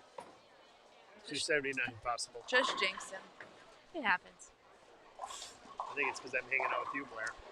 I'm telling you, you do not want me to notice what you're bowling when you're in the booth. I can cloud anyone. It's a talent. Good cover for Elliot. All right, let's see Xavier and see what adjustment JD does in this shot.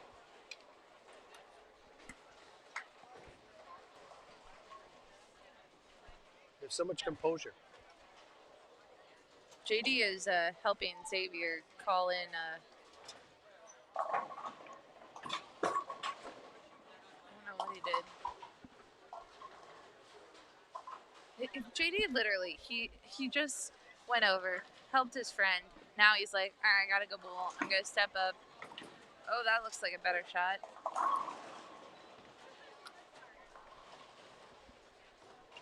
Just a little slow. Never set the ball down to do all that too. Just Yeah. get some older kids coming through now. U15, Yeah. I think, are next to us. Yep, looks like we are moving in U15s, getting closer to U18s. Got some traffic jams going on. Got it. Yeah, two lanes that are just finishing up, so should get a lot of traffic in front through us. I'm assuming they called it in.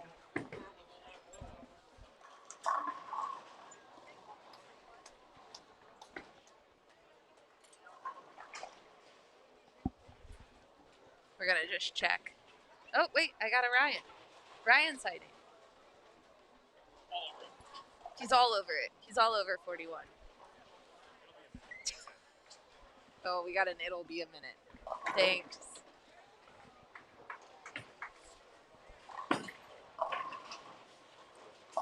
Ashwaubenon, I love that they have just hidden spies all throughout the bowling center. You turn around when you need someone and they're right there. Yeah. With a walkie-talkie. Yep. Which is great. Yeah, the in between shifts, the Ryan and Matt were cleaning tables. It's amazing. They also went in and were helping in the kitchen too. Yeah, yeah. So it's Matt like- served us our food. Yeah. But they just walked around, looked for what something needs help, so they just keep going until everything's done. Yeah, we had Matt in here yesterday, and we were talking about Ashwaubenon, and he was talking about his style and how they do a weekly team meeting, and anyone's ideas are great. And he says he doesn't, they've tried a bunch of stuff, but he's always open to new ideas. But they really do have a hands-on management style, but not a micromanaging. So they're part of the business. They're here day in, day out. They know what's going on, but their team feels like they can do their jobs, and that's why they're so successful, I believe. Yeah, we've been here many a night where I wasn't quite sure who the manager was or the owner was. Just Right. everyone doing their job. And By the way, they really do have great food. In case you're ever coming and are thinking, oh, should I eat on my way here or just eat at Ashwaubenon?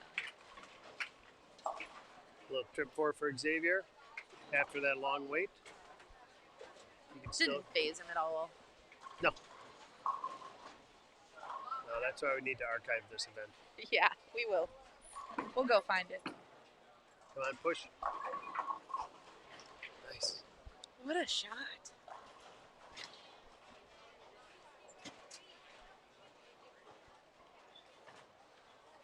Okay, Nolan's going for a 5-bagger here.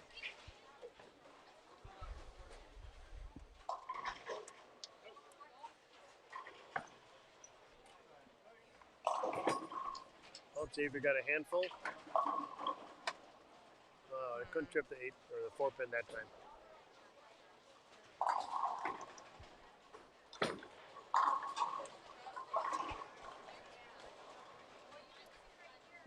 You can see what 3 more years does for you from the 12s to the 15s.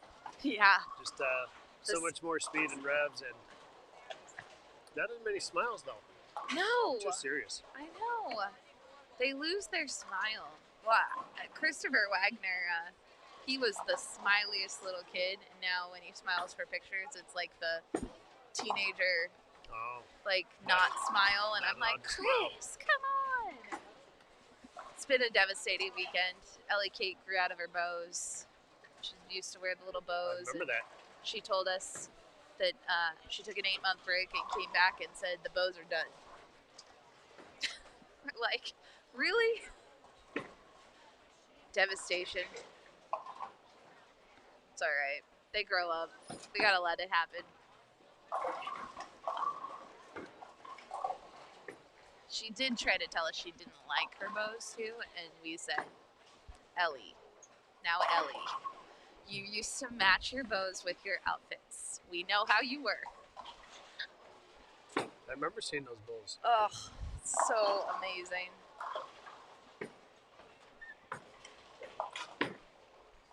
Come on, get it up, Elliot. Great Nice. shot. Yeah, he did. He just moved a little. He moved his zone. And it's looking good. He just got a couple out.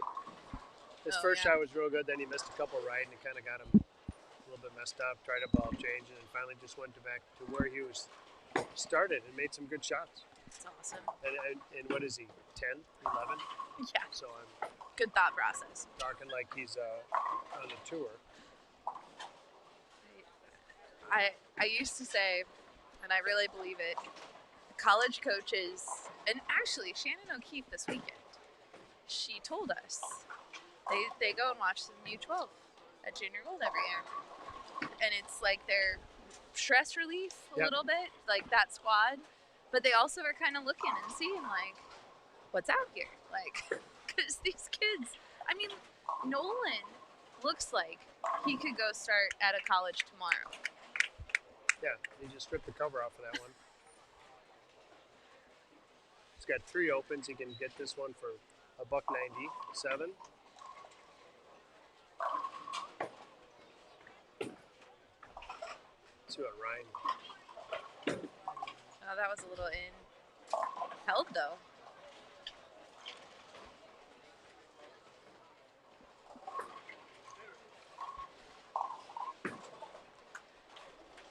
See if he can pick up his baby split.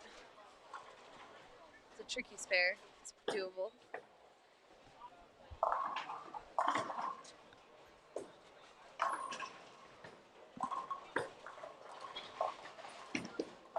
Oh. I hate it when it does that on the 310. I hate it when you're in between it and it doesn't hit the 10 Yep. pin. Yeah, that was close, especially with the light ball weight. I think it could have faded a little bit into that 10. Nolan 186. Ryan 165. There's Xavier. Ooh, Xavier with a tough break. Just a hair high, but got the bad break with the 4-7. Ellie got that one in a little bit. And left the 6-1.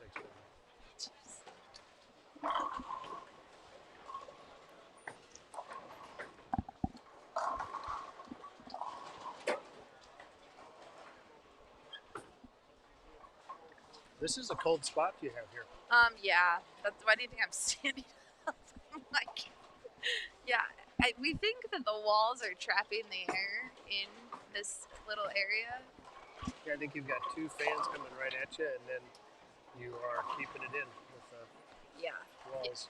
Yeah, Matt is blaming me for picking the spot, but I like this pair. This pair is striking a lot. You did very well in picking your good pair. Thank you. So I'll suffer the cold for some fun bowling to watch all weekend. I mean, it's really been a great pair all weekend. Everyone should be excited to come to the live stream pair this week. And I am going to track down Shannon. We're going to let you head back out. Thanks again for hanging out with us. Glad we got to call some action with the U12s. Yeah, it was just fun to watch these kids. Oh my goodness. I want to bottle this up and give it to some of the other bowlers. Like, here, you need a little U12 in your game. Bowling is fun, and fundamentally, they're amazing. So good. So good. Shout out to the parents, too, for bringing them. It's tough to convince yourself that, yeah, my 9-year-old can bowl 20 games and I'm going to spend the amount to travel them. But when you see this, you're like, yeah, do it. Yeah, exactly. Yeah, Xavier's still at plus 16 for his 3 games. Amazing. Amazing. And Logan's averaging 189 for his 3. And a couple of kids are averaging 180 on challenge pattern. Yeah. All right, we are going to leave the stream going, but we're going to take a short break. I'm going to go and find Shannon O'Keefe, and we'll be right back. Terry, thanks again, and good luck next year with the college season, and look forward to seeing more great things. Awesome. Thanks, Blair.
All right. Welcome to the Icebox, Shannon. Hi, girl. As soon as I walked past these banners, did you hear me when I sat down and went, ooh? Yeah, welcome It was back. not because the seat is comfortable. It's strictly because it's breezy.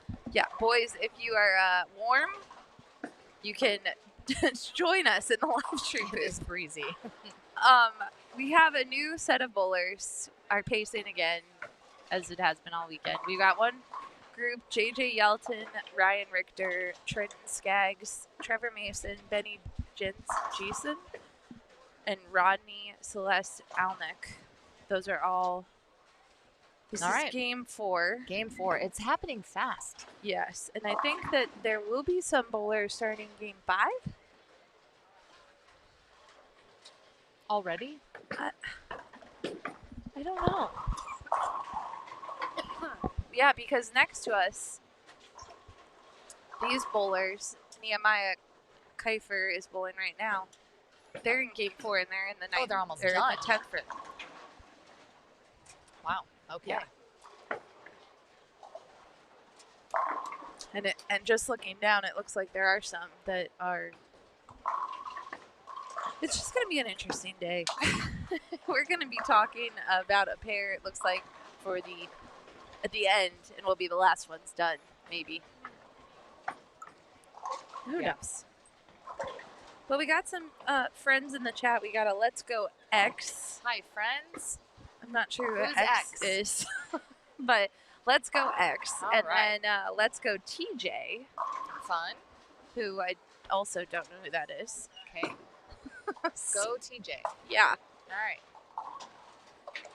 I'm looking for T's and J's on the screen, and I'm not. TJ, actually, there's a JJ Yelton, but it might be TJ Skaggs because Trenton, it's Sabrina Skaggs, so it might be TJ. Okay. We'll see. Confirm.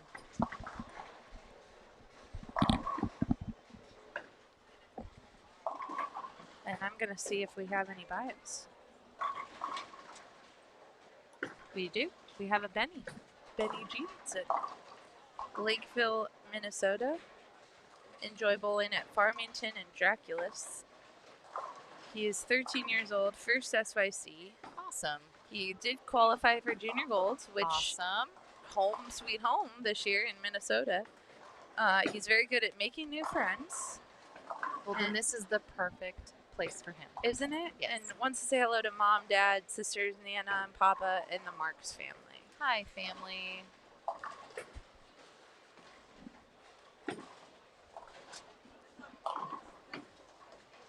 Ryan Richter also filled out a bio. He's from New Lenox, bowls at Mardi Gras Lanes, first SYC, 15 years old. He's really good at Fortnite, and he shot 300 at regionals in high school. Well, that is a good time to do it. Yeah. Very cool. Probably something he'll never forget. Absolutely. Wants to say hello to Mom and Dad and Mimi. Oh, hi, guys. We got to say hi to a hamster one time. That was fun. Do you remember the hamster's name? I don't. Oh. I just remember. Peanut. That's fantastic. Fluffy. I'll say hi to my doggies. Oh, yay. Sonoma and Nelson. Nelson. Like, they're just so cute. Guys, if you like dogs, ask Shannon to see a picture of Nelson. She's got a few. He's very squishy. Oh, his face. And he just looks so happy to be there. He has never met anything he doesn't like. It's so cute. I bought this hummingbird feeder recently, and I put it right by our patio. We have a screened-in back patio, which is really cool to sit out there in the morning and see them come flying over. Aww. They're way louder than I was expecting them to be. Yeah. But they're also very kind of majestic-y because they just hover. It's really interesting. And the first time that Nelson saw, it was complete confusion. It was very cute. He's like, what are those things? that They're a not dinosaur? birds. What is it? It's funny. It was very cute. Jazz now has hummingbirds, and it's like the best hummingbird feeder in town. Like he puts like he does some ratio of sugar water. Yeah, and 4 to 1. Yeah, you know. I've learned. But literally he's like, my hummingbirds go through gallons of this stuff. Yeah. And so he's like constantly filling up the feeder. I have one of my best friends. She says she's got like 7 feeders now in her yard, and she's filling them up like 2 times a week. I was like, how much sugar do you buy? I mean, that's a lot. And anyway, so I will say to them when they're getting a drink or eating or whatever, I say, tell your friends. I can be the new place. Tell your friends. I can get more feeders. It's awesome. Trevor Mason, he's got 14 SYC titles. 14. Well, that's incredible. And how old is he? He's like, he just moved up into U15. So he is 15. I don't know. Let's see if we have a Trevor. He's 13. Okay, Trevor. And we have 14 titles? Yeah. That's cool. Yeah, he's it's unbelievable. But the other cool thing about Trevor, he's from the Texas area. He loves bowling at the ITRC. He is from Ma Bank, Texas. Okay. His family drives everywhere.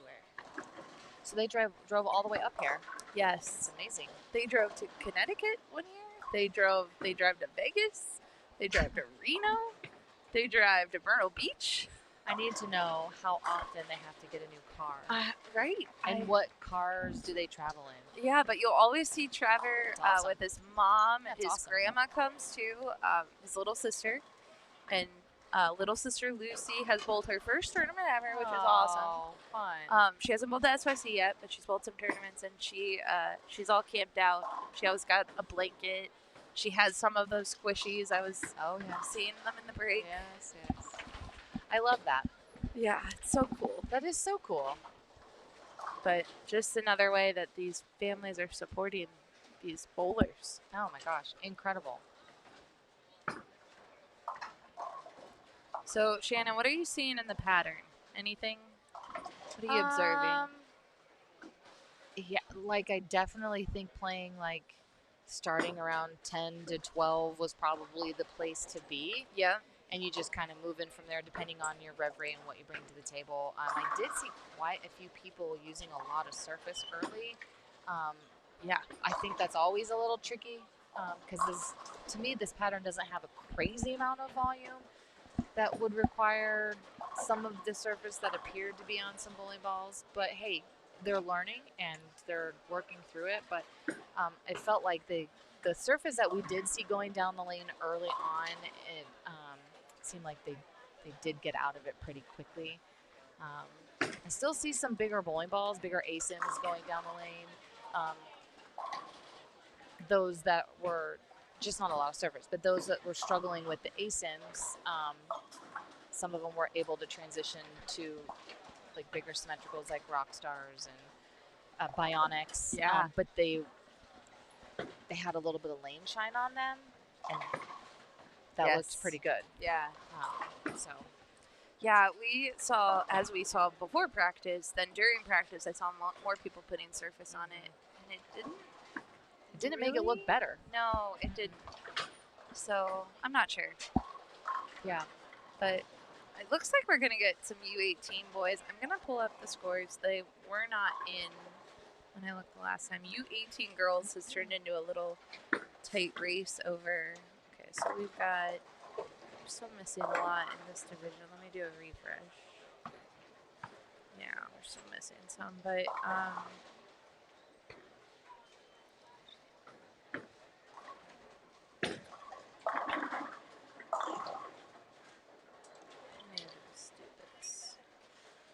Larry Eltharps is plus 72 after 2 games, so we're still missing a game from these girls. But Olivia Lizzie had a 258 game too. I actually was talking to her mom. I'm actually pretty good friends with her mom, and I didn't. the first day of seeing her mom. Yeah. And so I got to sit and chat with her a little bit. And Olivia had a great game. She had like the front 7 or something that game. And she was throwing a bionic that just looked like it was lane shine. And she was just trying to keep it in play, playing around 15. And just controlling the pocket. And her ball was hitting hard. And so I was like, okay, that makes sense. That makes sense to me. Sometimes the asymmetrical core wants to kick off of the end of the pattern a little harder, so it could get your feet away from your break point and maybe sometimes a little too much. And so then all of a sudden you're going high and then you try to get it a little further right and then you go light. And so if you're ever experiencing that, where you're having a hard time controlling the pattern and controlling the pocket, maybe sometimes just get out of that type of core and put something different in your hand, whether it's going from an asim to a symmetrical or vice versa. But the other thing too, I was talking to my little friend Gage and earlier, and we were talking about bowling balls, and I said, Gage, do you know how to tell an asymmetrical core from a symmetrical core by simply looking at the ball? And he was like, no. And I said, okay, well, this is your lesson for the day. So an asymmetrical core will have a third marking on the ball. And all manufacturers put it on there. It's the mass bias. So if your pin, your CG, and a mass bias, if it's an asymmetrical core. If it's a symmetrical core, it's just going to have the pin and the CG. And so he just thought that was just so fascinating. And so I quizzed him later in the day about, hey, tell me what ball that is. Yeah. And he was able to tell me. It was really cool. So that's awesome. But you'd be surprised how many people don't know that. So lesson of the day. That's how you tell. And then the characteristics of these bowling balls is a symmetrical bowling ball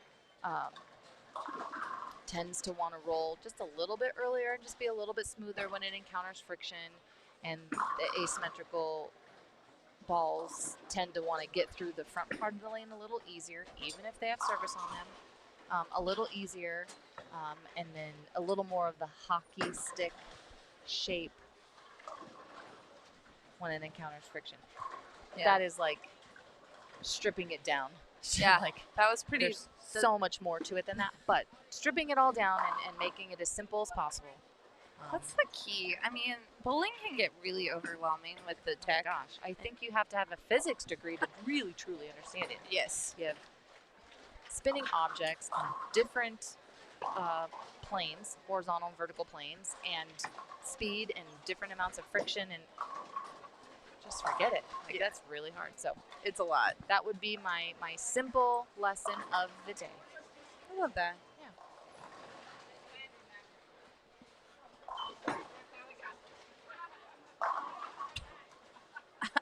I want to throw it like Trevor. No kidding. He just throws pins everywhere. So He's awesome. like, this is what I do. Yeah. It's amazing. Although Rodney is killing it too. We got a shout out for Symphony. Who, I don't know if we've seen her yet, but she's having a killer day. I did see her up on the high end when the girls first started. So I just saw the name and I was like, what a cool name. Really cool. And where did I just see?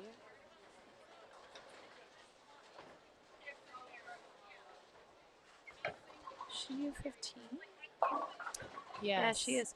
Okay, you want to, these scores, 225, 255, 242. That's the way she started the day. And that's incredible. Plus I 122. can see her name, thank you to Ashwaubenon Bowling Alley and their amazing scoring. What is it called? Neoverse? Neoverse. So cool. It really is. But I see her. She's down on 53 and 54.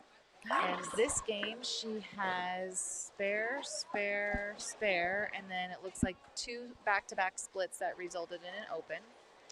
And then a spare, and then another open, and then a spare, and then is that a strike? That looks weird. Does that not look weird down there? That does look weird. What is that? I don't know what that is. Is it? It's like an asterisk. Like, what is that? I have no idea. Huh. But anyways. There's some number Okay, she spared again. Okay. Oh, it must highlight. It highlights to show you who's okay. Oh, okay. Gotcha. That was freaky. It was, yeah. So she is on, let's see, 190, 180, 170. She's on like 160 pace. Okay.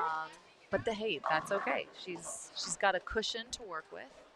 So what is she doing overall? Is she like making a move here in the overall? Let's look. All the U15 girls games are in.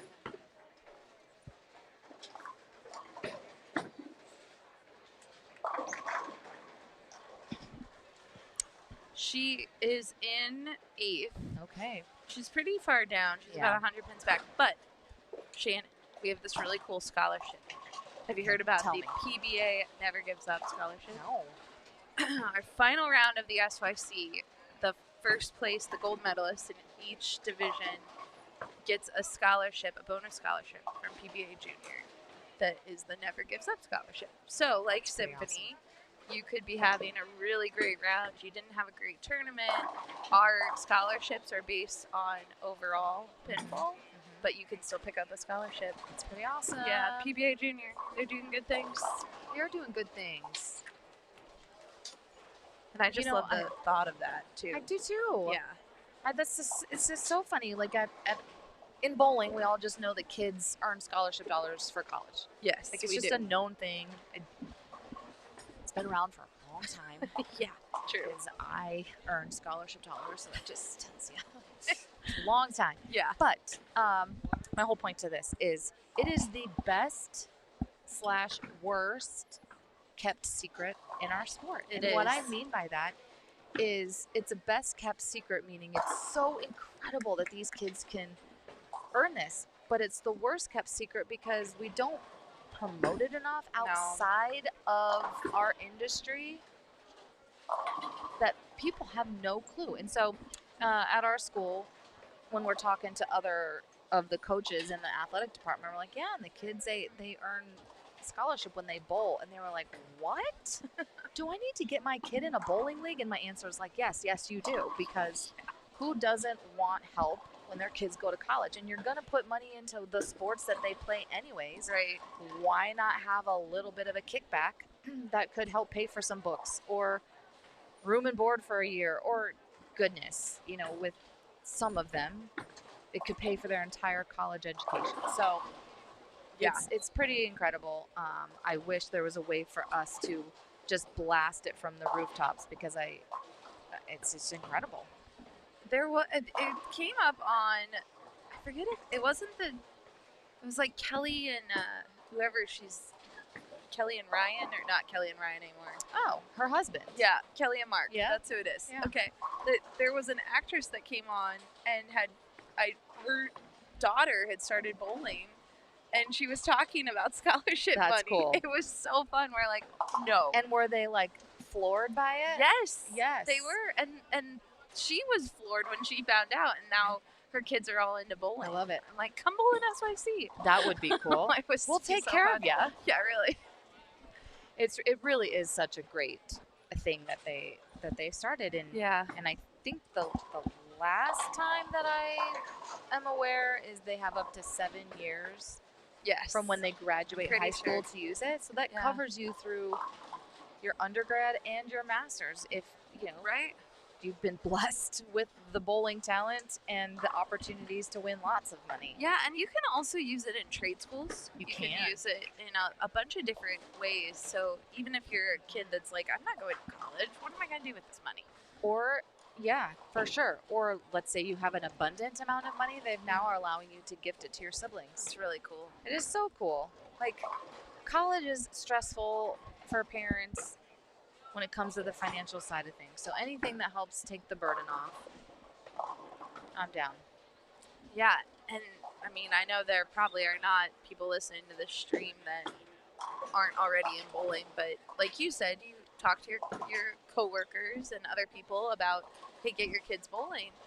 This time of year, with the many centers that are participating in Kids Bowl Free, Yeah. it's a great time. There's other summer programs at other centers. I just know Ashwaubenon is a Kids Bowl Free center, and it's a great time to get the kids trying it. Like 100%. let them have something to do. I just had my friend from high school, they just had another baby, and I was like, you need to sign your other 2 kids up for Kids Bowl Free because you're gonna want stuff for them to do, and people can take them to the bowling center. Right. So they're That's all right. signed up this summer, but yeah, it's crazy. So we do have some striking going on. Sebi most next to certainly us do. has a turkey, but I saw some pink. Do you see the pink down there? Yes. Mr. Christian Mouton, front 9. Front 9 again. Why we love these scoring monitors It's so fun. and boards and just the whole system. It alerts you. Could you imagine bowling league in here? Yeah, I could. Like you want to. I want to. Yeah. Yeah. Well, and what's so cool about the scoring monitors down there is they just turn into big old jumbo TVs. So we happened to be here a few months ago with our college team bowling the ITCs, and when we were taping the TV show, we were down on like 11 and 12, or we were somewhere down there. And so they build the set, and across the whole rest of the building, every pair, they could make it its own TV. Like That's the so whole 2 lanes together with this gigantic TV. And It's so amazing. on every other pair, they were plugged into the truck. And so whatever they were showing and taping of the shows Was on these. was on the TVs. It was so cool. And so, oh my gosh. like when we were watching the singles shows or we were watching the guys shows, I didn't necessarily sit on the TV show, but we were just a pair off and we watched it, honestly, more on the TV screen than we did That makes sense. in person. But yeah, just really, really neat. They also have we could do a whole commercial for Neoverse. Neoverse because I've learned so much about it this week. But when we first drove by this week, Leanne and I saw it. We looked in, literally drove by. We didn't come in. It was Wednesday night. They had this like farm, like it looked like Farmville on the screen. on the screen. And Leanne and I were like, what on earth? But it was so cute. It's like beautiful coloring and like Well, bright. we came in this morning. It was Alaska. Yeah, but here, so the farm part is part of a thing called U-Tunes, Okay. and it changes through several screens. I think the farm is the coolest. But on your pair, you can take a selfie, and then you can put you choose an animal that you can put that person's face on. You're lying. No, so you can be like a chicken That's hilarious. or a cow. We're going to need, when these kids are done for the day before we leave town, we're going to need them to turn do it that on for us. So we can be the I'm not animal. kidding. Yes. Okay, we'll talk to Matt and Because Ryan. that's so funny. We'll take a picture of it. Oh That's my so God. funny. It's amazing. Yeah, it's so cute. It's interactive. It's super cute. They literally can put anything up there. Yeah. Matt, one of the owners, also told me that they're also integrated into like whatever is on the TV. Like over here, the U.S. Open is on. Yeah. Whatever is on the TV, they can also then put out there, which is basically just turns into a great big jumbotron. It's just so cool. It really is. All right. This pair's leaving us. Trevor Mason, 204. See you guys. JJ, 199. They bowled really quick. Rodney, For 191. being 6 of them, they did bowl very quick. Yeah. To be young again. Well, we also are entering game number 20. And there are some people that are like, get me home. I'm tired. I keep yawning over here. Yeah, why do you think I tried a bubbler? Bubbler, if you would like to sponsor the SYC stream, we're available. It's an antioxidant sparkling water with a boost of energy. Yeah. And restored, what does that say? And restored balance. Yeah. No 5 calories? 5 calories. I What think was we this need flavor? to go and contact them to be a sponsor of the SYC. Raspberry lime citrus. Yeah, It was tasty. it's really good. Yeah. I'm a fan. If You got it out of the machine? yeah, Right back there? I did, and there's 6 different flavors. Fading quick, Claire. Fading quick. I understand. Yeah, they're really good. I was like you in game 1. The cheese Game curds one. were hitting me. The cheese curds, guys, they are spoiling us with their food here. I am on day 4 of the chicken Caesar salad for lunch. It's You are. so good. I am definitely a creature of habit. When I find something I like, why risk changing it up? But And it looks today, good. I added some French fries, You did. and then we got spoiled with cheese curds. Cheese curds just showed up.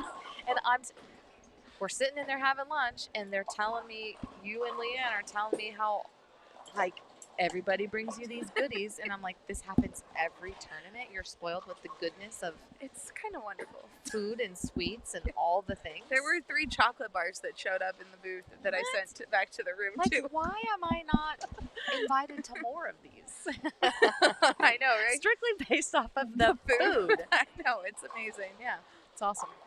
Very sweet of these families to think so of you guys awesome. and take care of you. It's so great. Yeah, look, these guys are jumping in. I'm telling you, they're ready. But what I was going to pull up, U15 boys, Yeah. I think this is our leader, Chris Wagner. Yeah. Although, Aaron Odejebe is having a monster day. Really? Monster block, I should say. He doesn't have his 4th game in, but he's gone 228, 279, 277. Good. What? Yeah. And I don't see Mr. Christopher. It looks like he's not doing Christopher so is well. plus 140. Oh, we're missing a game then. Yeah, we have 258, 268. Let me grab their sheet. Christopher's plus 140. Well, hold on. I'm going to go help our scoring think. and go grab a sheet. Okay.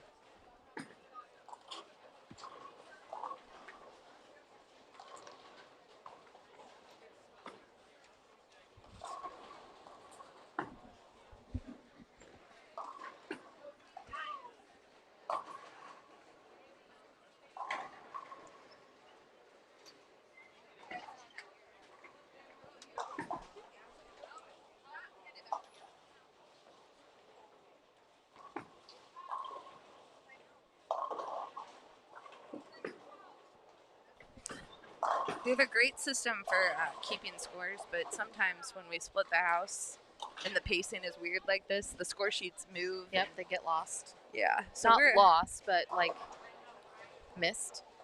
Yeah, so these guys actually are missing 2 games in their scores. Jeez. They've been sneaking under the radar.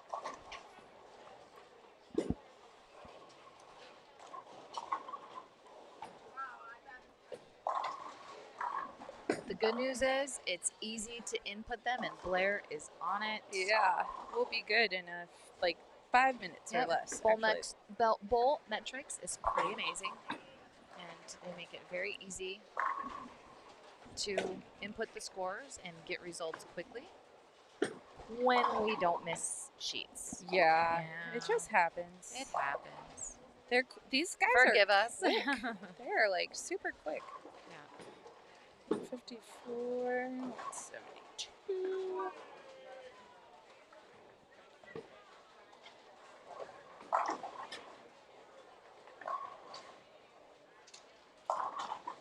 All right, so now we should have Chris in here. Let's see what that does to his score. That should help a little bit.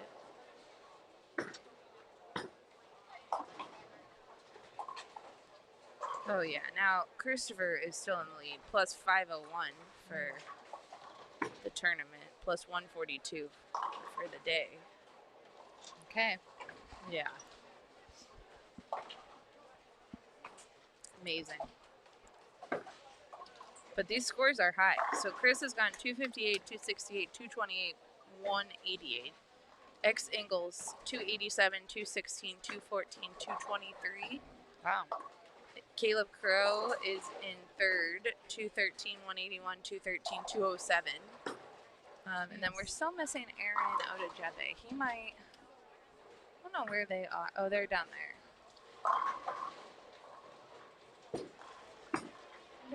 I wonder if they just finished game 5. I don't know what game they're on. They have to finish game 4. They're probably coming this way. They could be coming to this empty pair, 37 and 8. Yeah, Are they close enough? I think they're yeah, I think they are coming there. I think you're right. It looks like Cyrus is just finishing up, so. Aaron just shot 203. He opened in the 10th. I hate that. Nice. Not for him. I hate In that as a general. bowler. I know. It's miserable. It I is. mean, and yeah, we say making spares is critical, Of course. and the kids know it. But sometimes you just shoot 1,000 10 pins, and you miss one, and it has to be It in a 10th happens. frame. Every time. Or it happens in the first frame on the scores that show 9-0. Oh yeah. And then you just have to stare at it for 9 more frames. Yes. Ugh. Yeah. It's the worst. Yeah. But Chris has had a fantastic tournament here. He's from the Florida area. He throws it incredible. So good. Jeez, and he's so young. Yeah. Yeah, he's great. Makes you want to go back in time a little bit. I don't know. Because You're like, I don't want to bowl against them. I don't. I say that all the time, man. Maybe my brain freaked out at the right time, so I don't have to worry about beating some of the young ones. They're a force Yeah, coming fun. up. It's and they bowl a lot. They That's do. the other thing. I bowled one tournament a month. It was called the OJCs in Oregon, and that was a lot of bowling You thought. back then. Yeah. Yeah, they're Guys, just that was weren't- like dinosaurs were roaming the earth back then. So there just weren't there just as wasn't. many opportunities. there was. And it's amazing what these kids have. But you're right. Once a month was the way, and then maybe you had a national tournament like you mentioned. It was Junior Bowl. possible every once in a while. Like we did start to go up into Washington, and Yeah, start but to that bowl a was lot a with those trek. kids. It was, Yeah. and we bowl a lot with those kids, and so we found ways to fill our schedule, Yeah. but not like what these guys have. I Oh. also think social media is really huge on that. It's way easier to hear about stuff. It's way easier to promote stuff. So I think that just helps in general. It was all just word of mouth when we were kids. Yeah. You're right. Just a different world. Speaking of dinosaurs, Steven would like us to know that you pronounce his name like Rex, like the dinosaur. Oh, and he cute. has a dinosaur on his jersey. he does. It's very cute. It's adorable. Yeah, it's on roll. It looks like it's on roller skates. Yeah, I love it. He's from Youngsville, PA. Bowls at Valley Bowling Center in Jamestown. He's 15, first SYC. Loves meeting people at bowling events. He grew up attending track racing events all over the East Coast. He was Cool. a pit crewing for his dad. That's Really amazing. cool, right? So cool. So hello to mom, dad, sister, his dogs, Yes. coaches, friends, and everyone he bowls with back home. And thanks to Papa Rex for driving him to Wisconsin. That's cool. Yeah, super cool. I'm just happy he remembered the dogs. Yes. Honestly, they should be listed first. No, I'm kidding. I'm kidding. I'm just Honestly. kidding.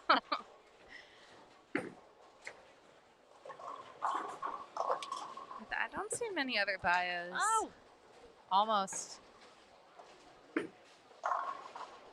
Good shot by Peyton Rasmussen, and he almost scouted out that 10 pin. Oh, It's always fun to watch those.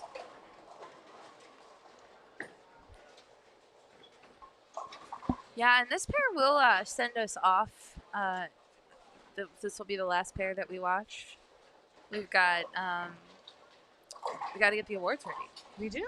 We got to get the medals ready. We got to get the trophies ready. I'm gonna need a cheat sheet. When I was in there at lunchtime with Leanne, helping her kind of pull the awards together, this is such an amazing event. The kids are gonna get spoiled. Mm-hmm. Yeah. And I need a cheat sheet of who gets what because it was amazing. All the things. I forget which tournament we were at. Don't worry, the kids will help you. But Yeah, they'll be like, I get one of those. Shannon, that's That's mine. mine. Yeah. But yeah, so we were at a tournament. I forget who the pro was, and because it does get to be a lot, someone forgot to hand one of the bowlers a trophy, and she was just standing there like, Oh, hello. that's fine. Yeah, so the winners get these really awesome trophies. I'm Yes. pretty sure Blair posted a I picture of did. it. They're yeah. so The cool. cows. It's so cool. yeah. And then the winners get gold medals, Mhm. right, for the day and for overall. Yes. Okay. Yeah. Then the winners Yes. and second place Yes.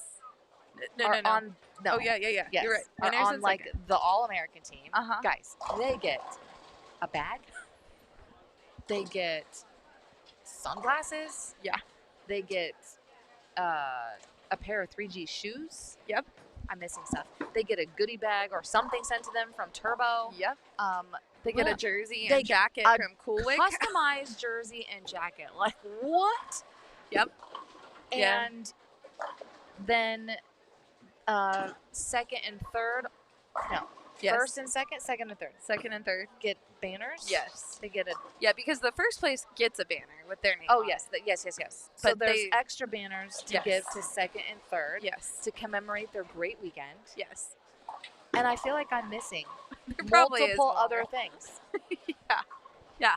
We needed like 4 tables just to display all that. We're gonna need a. It's like in Jaws. We're gonna need a bigger table. Hey, that's funny. Yeah. I mean, lucky for you guys is like you don't have to take any of this dome. Oh, it's great. You yeah. know, like you We pack unload a- it. We pack a Oh, pallet to the oh. tournament. Nice He pickup. almost made Oh. the Greek church. I did. Ooh, Blair. Blair put in the score wrong. Chris is like, "What did you do? You added 2 pins to my score. Oh, You don't want it? so nice, Chris. Yeah. 2. Let's see what I did. 250, 268, 220, 180. What did I? Maybe he has it added wrong in his brain, or maybe something's wrong Maybe, on the score yeah. unit. Let me. We have to learn more, Chris, because I put it in the way it's written. 258, 268, 228, 188. He likes the 8s. That's what I got. He likes the 8s. He says I'm 2 pins off. So unless someone wrote it down wrong, like we were talking about earlier, we'll discuss. He'll be back. Yeah.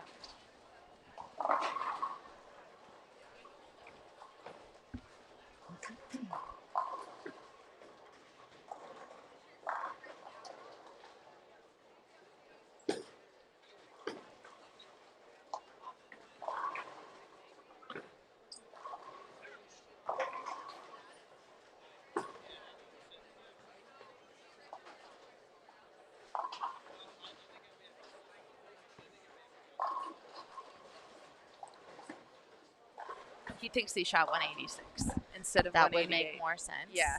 Okay. Oh, I need the sheet again. Oh wait, I still No. have it. Yeah. Hang on. 186.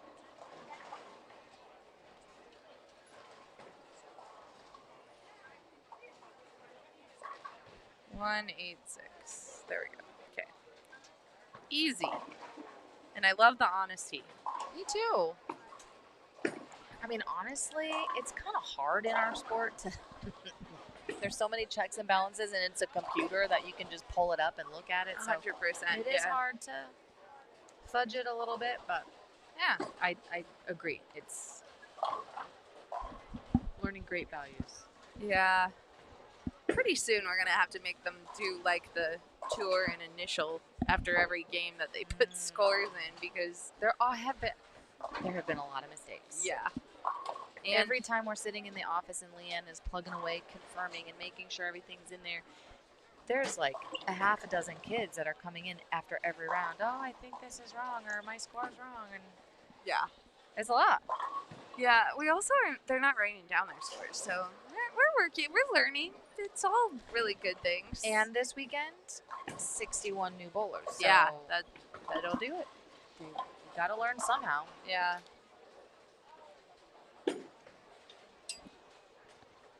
Joseph is just like, I'm going to go down and in, and it's going to strike, and we're going to be good. And I'm going to sit back down. And he's got cool hair. I love it. Me too.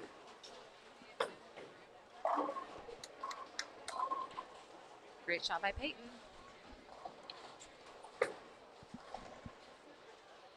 Blair, I think I need a nap. Do you know in 12 hours from now I'm going to be on the plane? I heard you had a 5 a.m. flight. I know. Why do I do this to myself? I don't know what you're doing. I don't know what I'm doing. The rest of us are leaving at noon. You guys got to help me.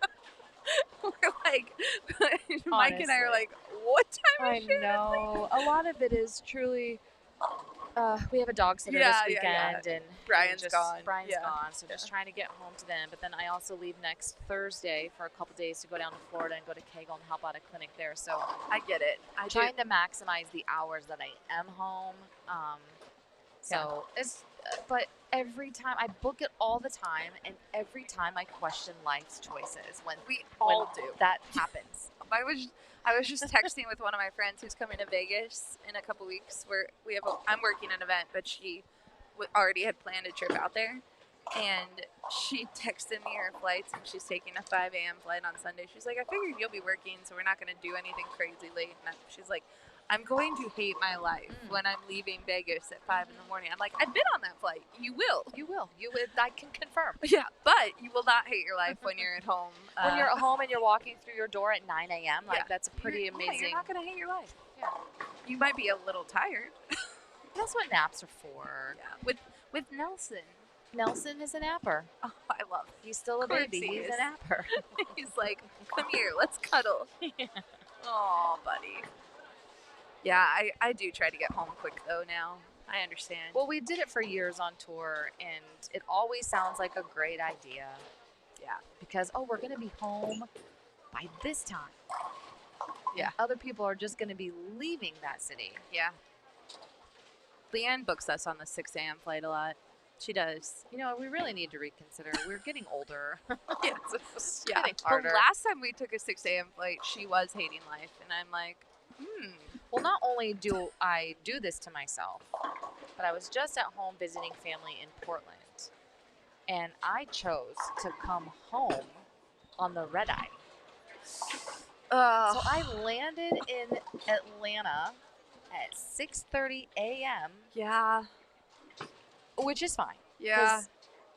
I live over the border of the time change. So it was 5:30 a.m. when I landed. I walked through my front door before 8 a.m., but the rest of the day I was useless. Mm-hmm. Like completely useless. Yeah. Hey, we got a front 8 alert down there.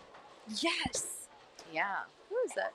Jalen? Is that Jalen? Oh, I got my lane talk working finally today. Okay, that's lanes 27 and 8. Okay, well, hold on. Let me get there. Let's see.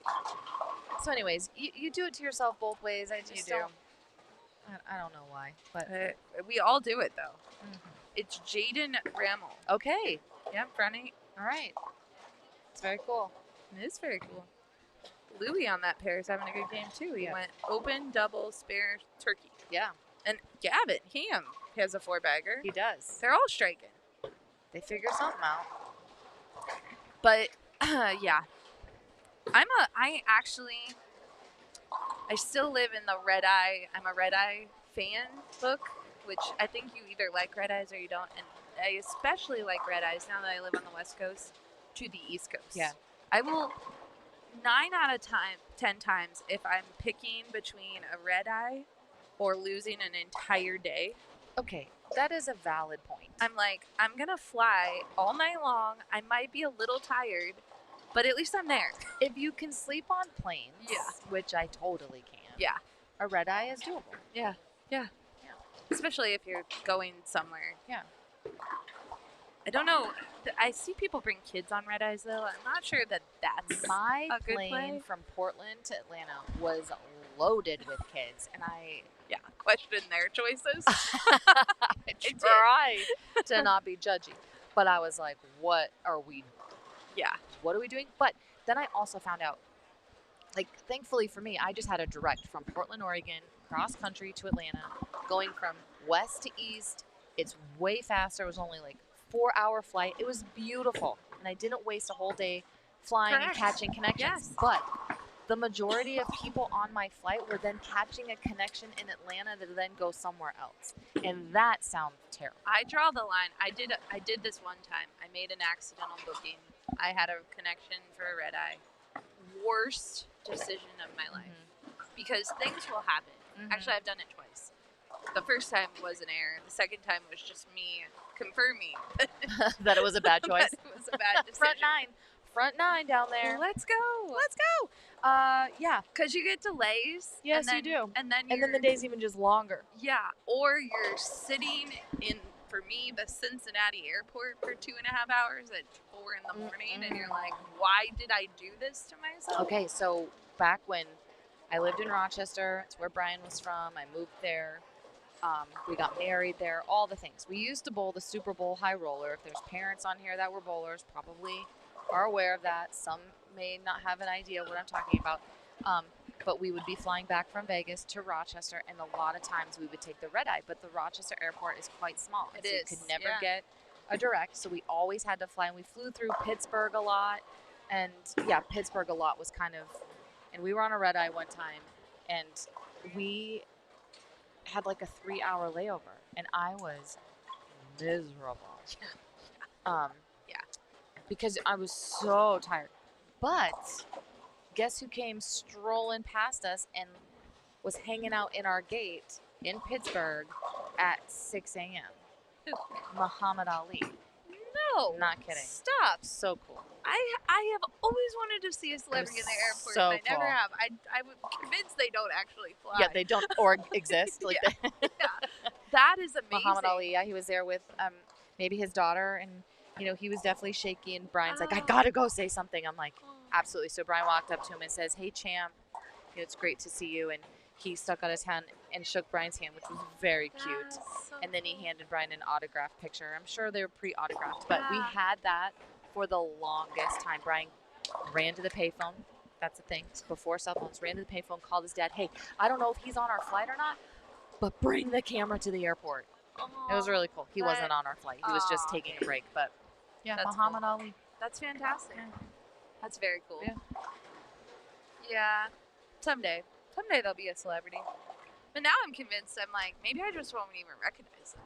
Because like people outside of what they look like in a movie or TV, and then they're just on a plane. But they don't look the same. They don't. Like what? I don't know.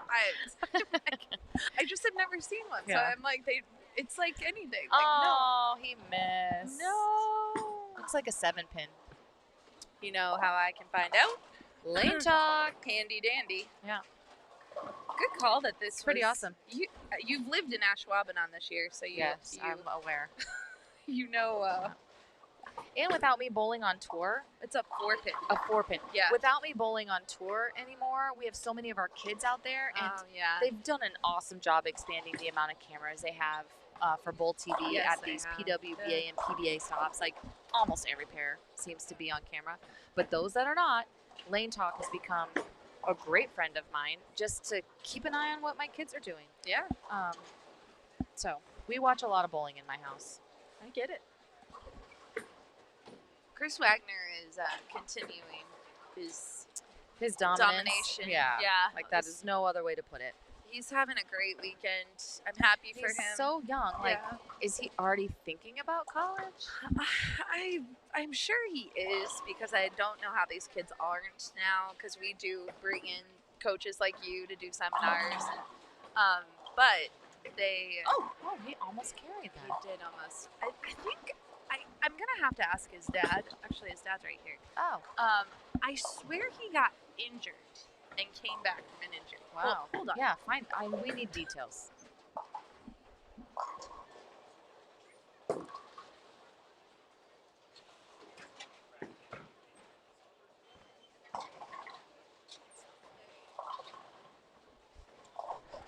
What do we got? You're gonna freak out. Die? You're gonna freak out. Okay. I knew it was bad. 2 years ago, fractured a growth plate in his hip. What? Yeah. Okay, first of all, how? We need that story. Oh, but I could go back, but what? Yeah, he's all healthy now. Thank completely goodness. came back, or returned. But I knew there It was was bad. something that took him out of the game that was bad. Dang. That's bad. That's bad. I mean, if you're gonna get injured, like, I mean, if you're gonna do it, just do it. I guess. I'm kidding. I'm kidding. don't do that. Don't kids. do it. I've broken both ankles twice. Oh my god. That was good times in my teenage years. Yeah. At the same time? No, Oh, thank thank goodness. goodness. But it felt like it was I felt like I lived in a cast nonstop. They don't even. Do you know that they don't even hardly cast people anymore? Well, the injuries and recovery is so different. You just told me one of your bowlers just had surgery. Yeah, she did. Yeah. And she's like up and moving around, right? The day of, she could put weight on it. What? Yeah. Yeah. Unreal. Years ago, they were talking about Brian, my husband, has compression in his neck, and so the one surgeon that we saw, he was like, "Oh, just get in there and do surgery," and I'm like, maybe not so quick on the neck, but surgery on the neck, on his spine, outpatient surgery. That's what I said. I'm like, are you sure? Are you sure that's a good idea? Yeah, it's amazing. I had shoulder surgery in December. I know I've mentioned it a lot on the stream. I had a tear in my rotator cuff, a tear in my labrum, and they moved my bicep tendon from wherever it originally was attached. It's not attached there anymore.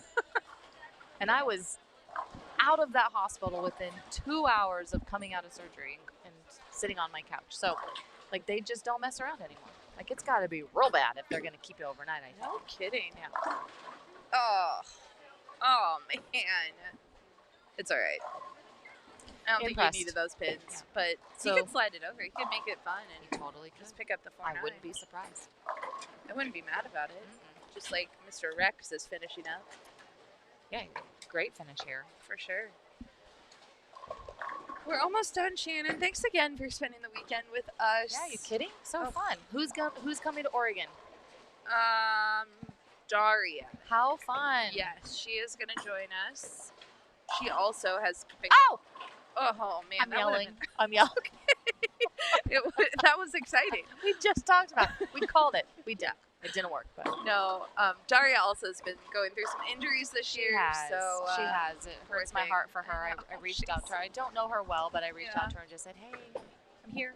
Yeah, If you need somebody." she's very kind. Yeah, and, she's very kind. she is gonna be great. And then I think And then are you maybe guys Mikey done? and Chris are gonna be. Oh no, we have 10 events this year. Mikey and Chris are gonna be Ohio Okay, because they're there right. and they're awesome. And so, who doesn't want to hang out with them? I'm looking for someone who doesn't. Yeah. Yeah, and then we end up in what is that? Oh, Reno. I'm not sure who's coming to Reno. In Myrtle Beach, I think Kelly might be coming to Myrtle Beach. She loves coming to Myrtle Beach. I've done Myrtle Beach with Kelly, and it was so good. Yeah, very Yeah. fun. So, Yeah. but yeah, it's a great year. And then we should be announcing our schedule towards the fall for next year. We usually try to announce it in the September, October time frame. So be on the lookout, everybody. Yeah, I know Leanne's working on it. I'm not sure how many events we're going to have next year. This was our big year because it's the 10th year and So 10 for 10. 10 for 10. Okay, that's Yeah, a lot. It is a lot. I mentioned it earlier. You guys do an incredible job, and the amount of thanks. work that you guys put into it, and just the amount of work it takes for anybody to put any event together is way more than the people think or yeah. even appreciate. And so Yeah, Leanne does the bulk of it, and you don't get to hear her all weekend because she's actually running the she tournament. is running.